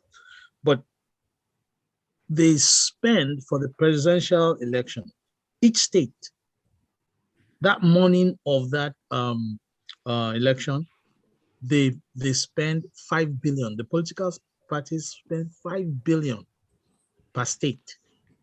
I know that. And that's a fact. They spend 5 billion per state. How do you mitigate stuff like that? How do you raise funds like that? And also, they use strategies like delaying the election for a week. How do you, overcome those kind of strategies? Then we should also focus on the LGAs and LCDAs because they are the ones closest to us, and there's this lopsidedness in the assembly. Like BANKY said, Nigeria can work, and in the strength of numbers, we are better. How do we raise reliable army of volunteers? Because poverty, like we know, is a weapon. And the last comment is that insecurity and security is what chases away tourists. It trashes economic 101, where power, the middle class, stimulates SMEs and tech companies, and the silly taxes and laws makes it impossible for SMEs to grow. Thank you. Thank you. That's a whole lecture that you want BANKY to answer. You've asked the question. I think those questions should be directed I think my questions are: how do we raise funds? I can't hear any of the questions on Zoom, so I was going to paraphrase for me, please. How do we raise funds and how do we? I think those questions you direct at Muhammadu Buhari. He's the president. He will answer that. Okay. Otaji Faye, please. Good evening, sir. Good evening, Mr. BANKY. My question is, the Sweet Boys Association, I don't know if it's a serious body or just for show, houses some of the well-known musicians with quite a number of following as its members. My question is, how can that platform be used to spread the word of getting PVCs? Maybe in your future music for 2022, in your skits, in your music videos and your music content. What I'm thinking is that if we can sensitize the middle class well enough, who usually listen to your music and watch your movies, that can help to drive home the urgency for Nigerians to get their PVC. Because like you said, the entertainment industry is one of the key industries in Nigeria as of today. And if we can use this platform with your colleagues and yourself, maybe some of the Nigerians can see the need and the urgency to get their PVC because of your huge following. Thank you. Thank you. Very, very good question, or very good comment question, if I say so myself. Wane, and I must thank you very much for all the hard work you're doing. Shout out to Wane. And for helping to put this together, Wane. Thank you. Thank you, Wane. So your question very quickly. Unmute yourself, Wane. Yes, good evening, sir. Banky, good evening also. Fantastic evening. I'm really happy to be here. Question is this, Pastor Itwa, this question is for you first of all. Why have you refused, or maybe you are you going to run for any office in Nigeria? If you are, you've got my vote already. Please, are you going to run for office? And for Banky W, when do we start running? Because we need to hit the road running. So this question is actually for Pastor Itwa. Are you running for office? And if yes, let us start it now. The time to strike is now, sir. Thank you, sir. One day I hear you. Banky W will answer all the questions. Okay. Tunji, my prince. Tunji, my prince. Please ask the question very quickly. Go straight there. Okay. Good evening, sir. And thank you, Mr. Banky, for the insightful comments. I was going to ask two questions. The first one, I'm directing these questions to how do we, you as a person and maybe your foundation and running for a political post, how do you look at the youth, especially the youths in the university? Because, you know, the students in the university, this is where, they are being molded. And if you as a person could look at trying to speak to the university students through their student union. I run a program, it's called Transformational Leaders Group. And in the last 1 year, we've been going into polytechnics, the universities, and we are getting fantastic response in the sense that we're telling them to get their PVCs. And some of the lectures we take with these kids, when they speak to us, it's really, really, we are really getting good results. And I think at the end of the day, a lot of votes, we know how many students we have in the universities and the polytechnics. A lot of votes could come from there. And the other question I'm going to ask is, like you said earlier on, the politicians trying to go into the House of Assembly, it's something I'd always thought about. When we have about 10, 15 minds that could come together and there will be like a force to wage war against these corrupt senators or whoever are in the House now. So if there is a platform that you guys can come together and look for a way to support each other so that you can get a large number of, we have great minds. I could make some examples. People like Omoyele Sowore, people like you, people like Faz. You people should try and get yourself into the maybe State of Assembly or even the national one. With there, you could repel against these terrible laws that these senators are passing. This is my question. Thank you. Okay, questions or comment? I don't know if Mr. Banky Wellington Sr. wants to make his comment very quickly before. Oh, my dad is here too. Yes, he's here. Hey, hi, Dad. Good evening, sir. He says he wants to make a comment. Maybe he wants to. Yeah, thank you, Pastor. Unfortunately, I can't hear the Zoom. If I turn on the Zoom audio, it'll thank you, Pastor. If I might just add my comment, it seems like the last speaker touched on it. Mom's phone is crossfit. Yeah, mom has turned on class now. Now, if the last speaker has touched on this, it borders on what Bankole said in his presentation and speech. How do you get people involved? I think waiting for people to be grown and things is a little late. The last speaker said that they have set up a force that goes to universities and polytechnics to get people aware. I think when we were kids in Nigeria, in Lagos, we had what we call civic education in primary schools, where they taught you, things about your environment and things like that. And such forum, I don't know what they said. I understand they've canceled history. I don't know why. I don't understand why. But civic education, they can't cancel because it's about your environment.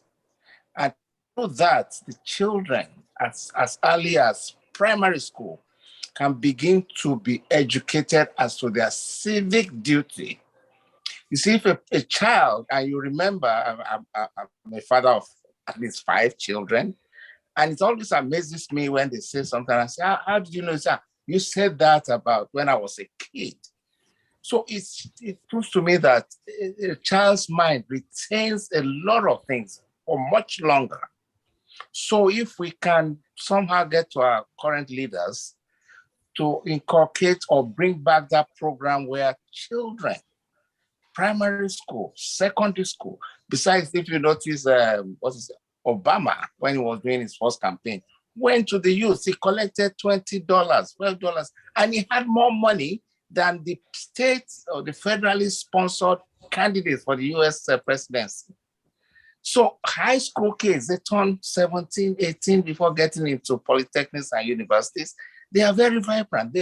Once they get this thing going, I think it will have a larger result, a better result than waiting till they're in university and then they are now induced with cash and things. That's just my take. I don't know what the forum thinks of this, but I think the awareness should be taken back even to primary schools. They begin to teach them, to let them know what their civic duties are, what is expected of a good citizen.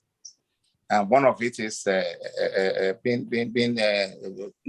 being casting your vote, making your voice felt.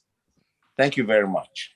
Thank you very much, sir. And thank you for sharing such a great mind as Banky Jr. Thank you very much. God will bless you in Jesus. Thank you for being here. And I can see he's very happy and excited to see that you're on the platform. Unfortunately, for the people that are on Instagram, my dad and my mom actually are on the Zoom call. So it's a special moment for me. Wonderful. Maybe they will produce another blanket of you before the end of the night. I think they are done producing. They should just relax and allow us to carry on the baton from here. Pastor Itua, mind yourself.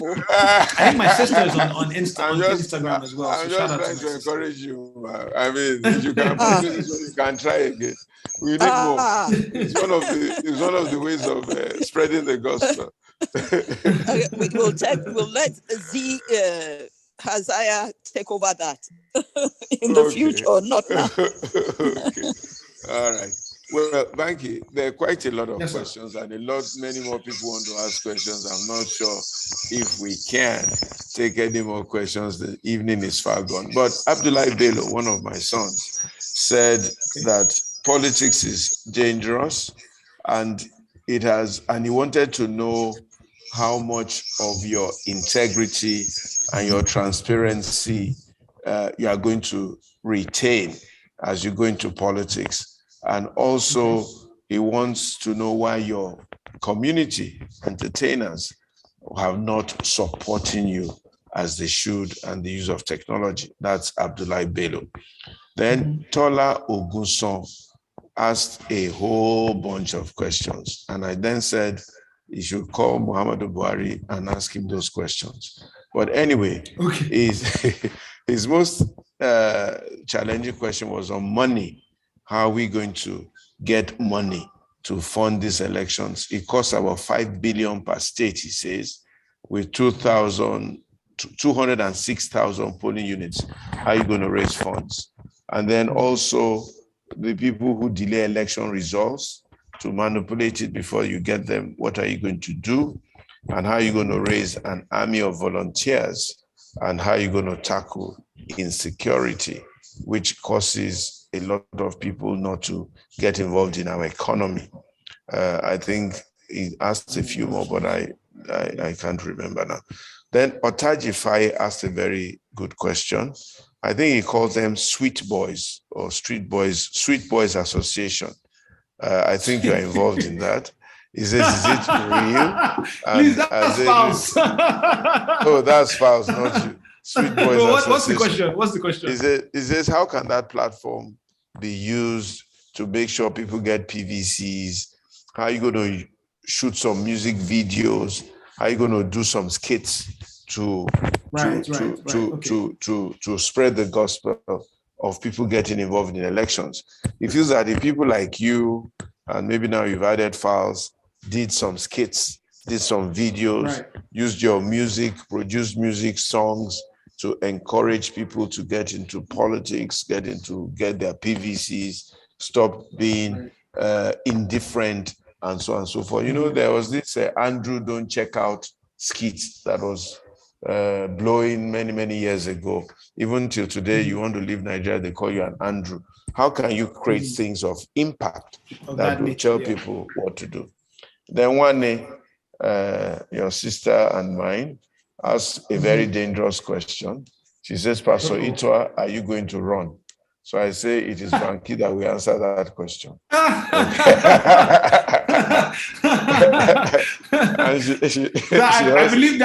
I believe that question is directed at you, sir. So she asked me that we'll end with that. And I said that you will answer that question on my behalf. And then she asked also that, are you ready to run? She's ready to follow you to hit the ground running. So she's asked us both the same question.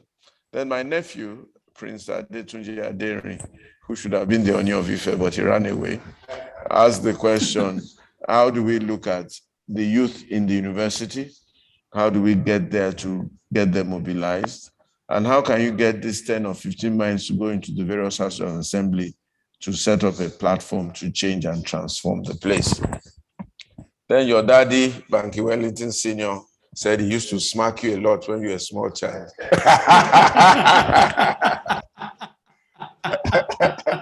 Just in case you didn't hear. Anyway, seriously, he was saying, how do you get people involved? How do we get civic education going on in our primary schools? They canceled history, but surely they cannot cancel civic education. So we need to get a lot of people involved. And how are you going to ensure that you are part of getting people involved and teaching children at a young age to know right from wrong, civic education, because he has seen from his experience of fathering at least 5 children that a lot of you have retained many things he told you when you were all young, and so on and so forth. And that's it. Don't let me say what else he didn't say, so that I won't start a world war. But I did ask both your parents to try and give us another Banky W before the end of tonight. And they have both promised that they will do so, whether they like it or not. And I got a stiff warning from your mom. She's trying to warn me again. I'm in charge of this show, man. So I'm the president of this show and I've been voted. So you can't warn me, man. I will see you in Lagos. This is my instruction to both you. It's your show, sir. It's your show, sir. We are aligned. I'm in charge. So please go and get us another Banky. We will vote you into office. Okay, Banky, over to you. Okay. All right, sir. So I wrote, I scribbled some notes from the questions that you raised. So I'll just try to, because I know our time is fast spent, I'll try to touch on all. So let me start with the one that you gave me, which was if I was president, or if I got into power, the kinds of things that I would be looking at. So The first thing I should say is that, sadly, I think the people who have been in government, a good number of them, and I'm careful not to make generalizations because I do know that we do have good people in government. So I don't want to cast a blanket allegation. But it feels sometimes like a lot of people that are in power are too busy running the government to actually help the people. They're too busy focused on the next election rather than the next generation. They're too busy focused on how do they retain power and that kind of mindset rather than what do they use the power that they have to do. I think that there's no politics without economics or ethics. And so when it comes to the economic side of government, I think that there are a few things. One, we need to empower small businesses. I do think that big businesses, they've done what they will do, and they will continue to do that. But I think that if we don't start to figure out ways to empower small businesses where somebody can hire 10 or 20 or 30 or 50 people at a time, then we're staring what is, in my opinion, our biggest problem in the face, which is unemployment. It's because of unemployment that insecurity is so bad. It is because people don't have jobs that they turn to, lives of crime. It is because we don't have work for our young people, that they are so easily recruited into gangs and cults and terrorism and things of that nature. We're literally on a sitting time bomb. And we've seen flashpoints over the years when, looting breaks out and all of that. It's because our people don't have work. So how do we empower small businesses? How do we help entrepreneurs? How do we say, for instance, I know that 1 or 2 states have done this, Ekiti State, I believe, and I think Kaduna State at the moment. They've dropped their right-of-way charges. And what that does is it says, if you want to lay fiber optic cables to bring states online and to make high-speed internet possible, then they've reduced the charges, or they've eliminated the charges altogether. And what that will do is that it will quickly aid the country to industrialize, to come into today's age, so that businesses have access to the internet, so that young people have access to high-speed internet. So this is the kind of policy that we need across the country, in every state, from the federal government all the way down. Let's bring the country online. Because Nigeria, arguably, we're the most entrepreneurial people in the world. In fact, it's been said that we have the most women entrepreneurs on earth. Well, how do we assist them to do their businesses? How do we give businesses the tools to do what they do better, to use technology? How do we incentivize the private sector to invest in young people? Because at the end of the day, the private sector is in it for profits, right? It's a profit and loss conversation. So you cannot just depend on people being altruistic, people being good, inherently good, to expect them to partner with you in investing in young people. So incentivize them.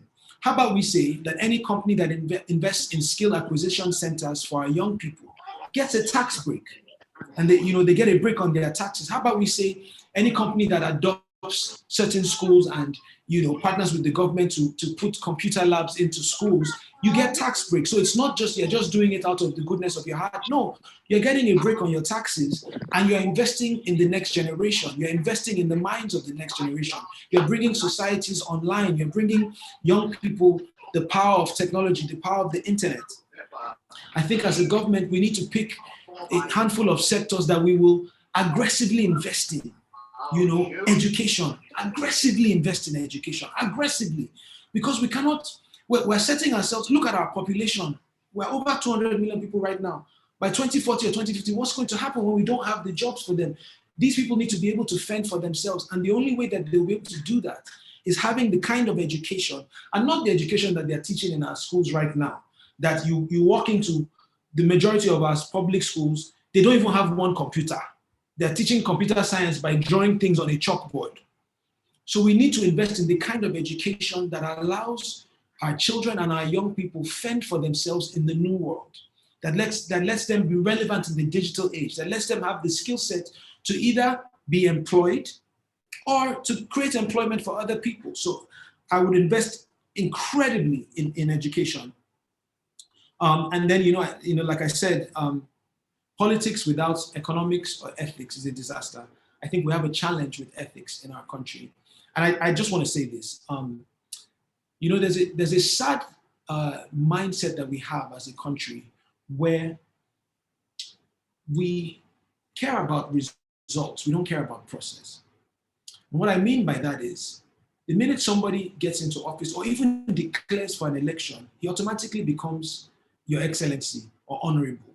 You know, the minute somebody has money, we don't care how he got it. We just care that, you know, he has money and he's the latest big man, and you see people lining up to hail them. And we don't care about process anymore. It's just, do you have the money or not? Did you win or not? And I think there's an entire mindset change that needs to happen. My wife and I were talking about our son.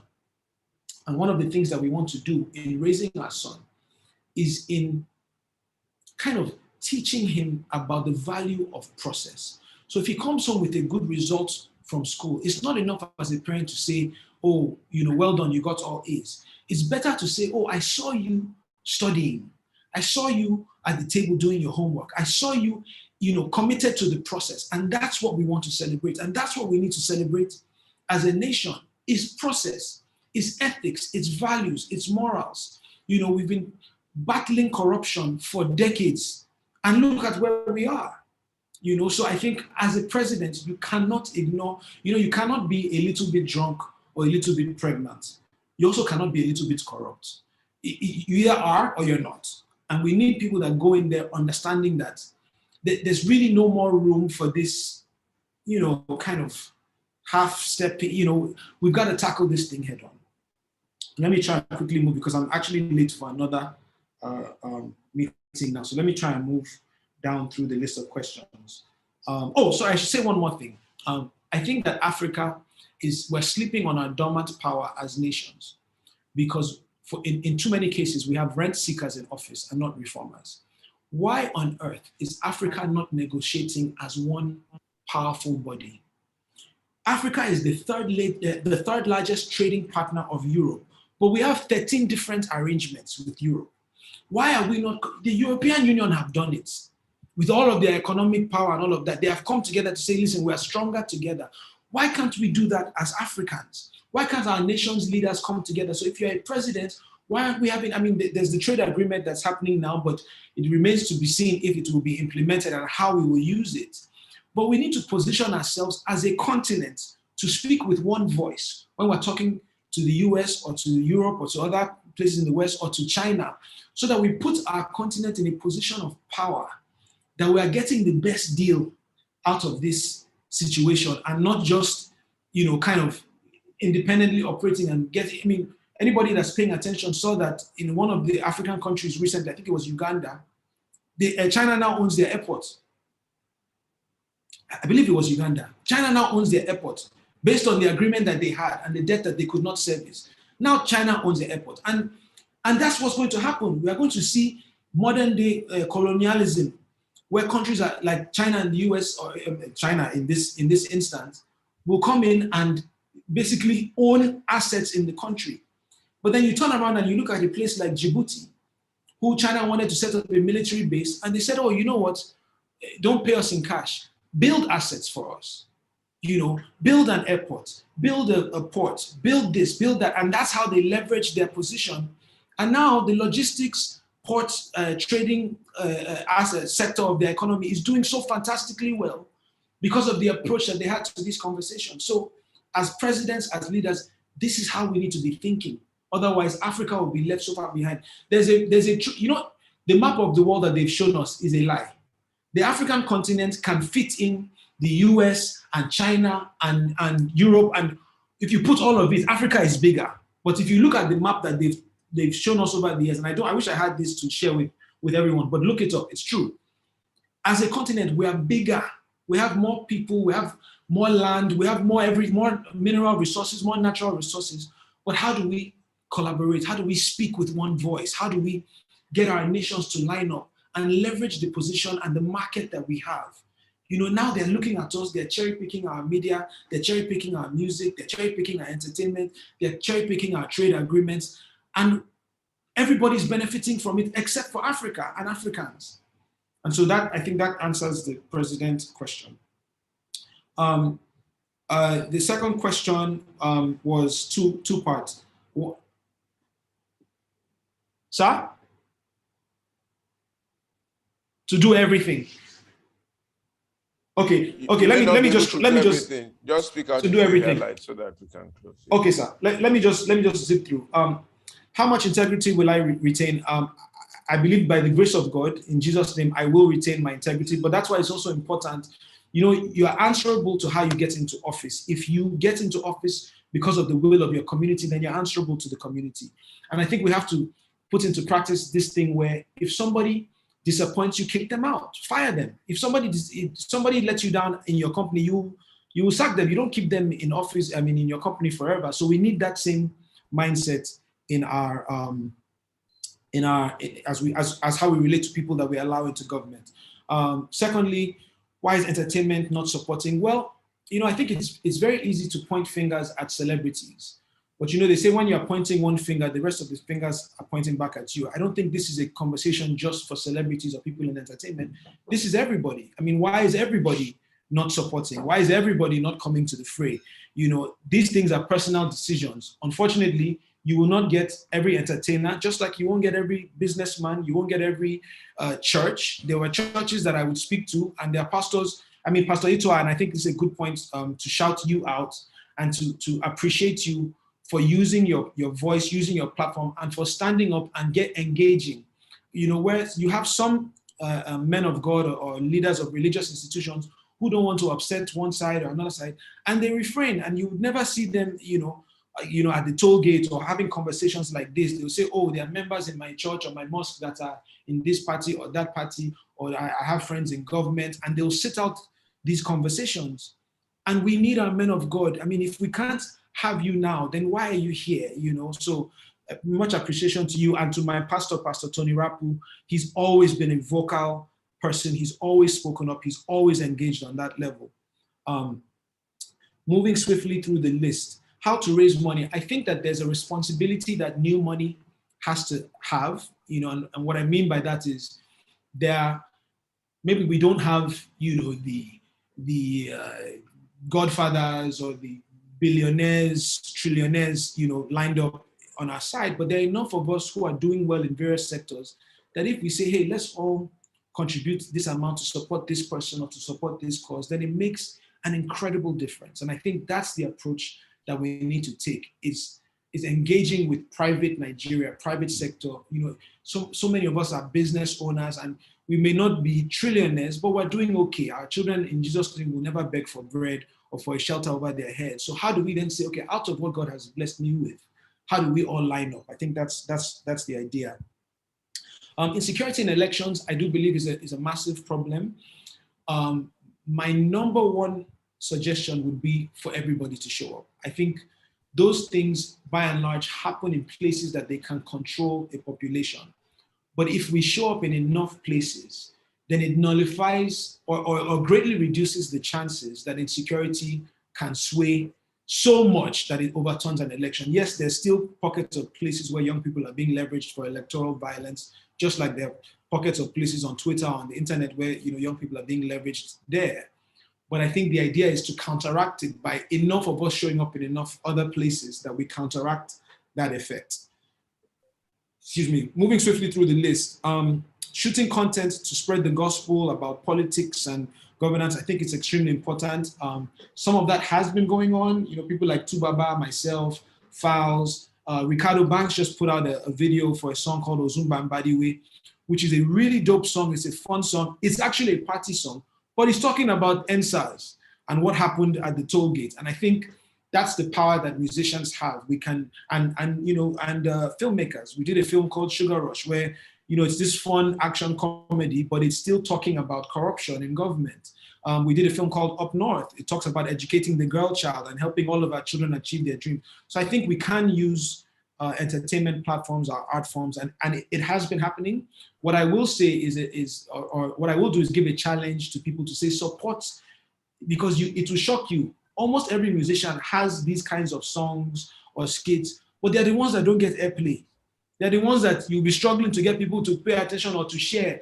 So as an audience, you dictate what comes out. If artists felt like when I do this song, people would listen and it'll have legs, then they'll do more of it. But they also have bills to pay. I mean, your 9 to 5 just doesn't happen to be singing, but for somebody who is singing or rapping, he still has bills to pay. He has to feed his family too. So I think if we support each other and support these various art forms, then it would encourage more people to leverage those platforms to do so. But that is going on and it will continue. And then the last few questions I'll just lump together in terms of looking at universities, teaching our children at a young age. I think it's extremely important. I think on this note, it's important for me to acknowledge what my parents have done in my life and in the lives of my siblings by ensuring that we got an education, by sacrificing to make sure that we got an education, by investing in our education and in our minds, really. And I think that everything that we're talking about still boils back down to the home.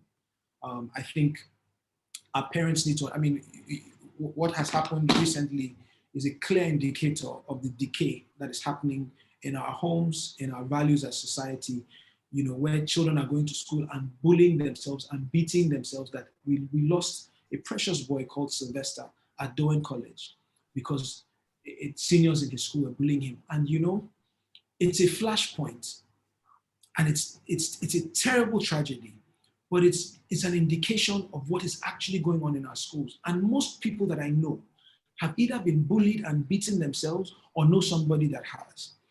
And I think that this everybody has a responsibility here. Our churches, our schools, our government, our families, our parents, we have a responsibility to repair the moral fiber, the moral veins of our country. This decay is not just about people in power. If a street hawker thinks that you do not know the price of an item, he will first tell you it's 5 times the price, just to see your reaction. And then if you say, get out, then he will ask you, say what? He'll say, how much you want to pay? Because he's still trying to gauge if you know around what this should be. And that tells you that corruption and this moral decay is so prevalent in our society as Nigerians. I've done work with the Mirabel Center in Lagos State. It's a center, I mentioned them earlier, they've treated over 4,000 patients, women, girls, who've been victims of sexual assault. Their oldest patient is a 70-something-year-old grandma. Their youngest patient was a 6-month-old baby girl who was raped by a family member. And so you understand that these problems run deep. And this is the reality of the country that we have. This is where Nigeria is, and we must engage with Nigeria where we are right now. And each play our role to change this narrative and to turn this country around. And it is difficult, but difficult does not mean impossible. It can be done, and it will be done the day that we must decide that we will play our role in turning the country around. And on that note, I will come to the last question, which is Pastor Itwa going to run for elections? And I will throw it back to him. Over to you, sir. Well done, sir. That's a good one. Putting me on the spot. They said to Ezekiel, can these bones live? He says, only thou knowest, God. Only you know, Lord. No, but quite seriously, we're not afraid to run. If we need to run, we will run. And we need to run to make a difference. So we're gauging the situation, we're gauging the environment, and we're going to take a decision as to whether we can or not, and in what office. But like Banky was saying, some of us need to get involved, and we shouldn't shy away from taking those decisions. So let's see how the morning rises, and let's see where the needs are, and let's see what we can do. Ladies and gentlemen, on that note, I think we can end what has been a remarkable evening. There are about 7 or 8 people who still want to ask questions. We cannot take those questions tonight. Maybe you can send them into the website or wherever, and we'll get Banky to respond to them back to you via email, and we will correspond that way. And then he will come back for another session. Certainly, and this time we'll do it in person by God's grace. Thank you very much, sir. Thank you so much for having me on your show. I appreciate you. God bless you. You're a great man. I've been a fan of yours from afar. And obviously my sis, rest in peace to her. She was an amazing woman, and my wife and I, we love you both so much. So thank you for having me. Thank you to everyone that tuned in. Sorry we couldn't get through all the questions. We did the best that we could, but I will be back. And you can follow me on social media, Banky Wellington on Instagram, Banky W on Twitter. And let's engage, let's keep the conversation going, and let's do what we can. Thank you so much, Pastor Itwa. It was great to see you and great to have a conversation with you. Thank you. God bless you. Oh, I should also say, by the way, guys, I have a new album out. Please, my son's school fees money must be complete. It's called The Bank Statements. Please go and stream it. There's a Joe video out. There's a video for My Destiny. Please go and watch it on YouTube. Oh my God. The bank statements. I really appreciate it. God bless you. No problem. So school fees, bank statements, they must be paid. It's important. I agree. Have a good night. Thank you very much. Commercial here. Okay. No problem. Thank you, Pastor Sonny, for being co-presenter and on standby. Please, if you want to join the African Leadership Group, HTTPS African Leadership Group, Twitter @ALGroup_org, Facebook ALGroup.ng, and then info@africaleadershipgroup.org, africaleadershipgroup.org. Please get in touch, register, be part of what we're doing. Sign up to do whatever you can to ensure that we can make this change in Nigeria. I want to thank everybody for coming. Banky, God bless you. God be with you. And God look after you. My love to Adeswa and the children. Bye-bye. Thank you. Have a good evening. Bye. Thank you. Bye. Thank you very much for a fantastic evening. Thank you so much. God bless you all. Thank Sorry, you. Jumoke, I couldn't take your question. Thank you. Thank you very much. Thank you, Prince. Thank you, Prince Pastor. Ademilu.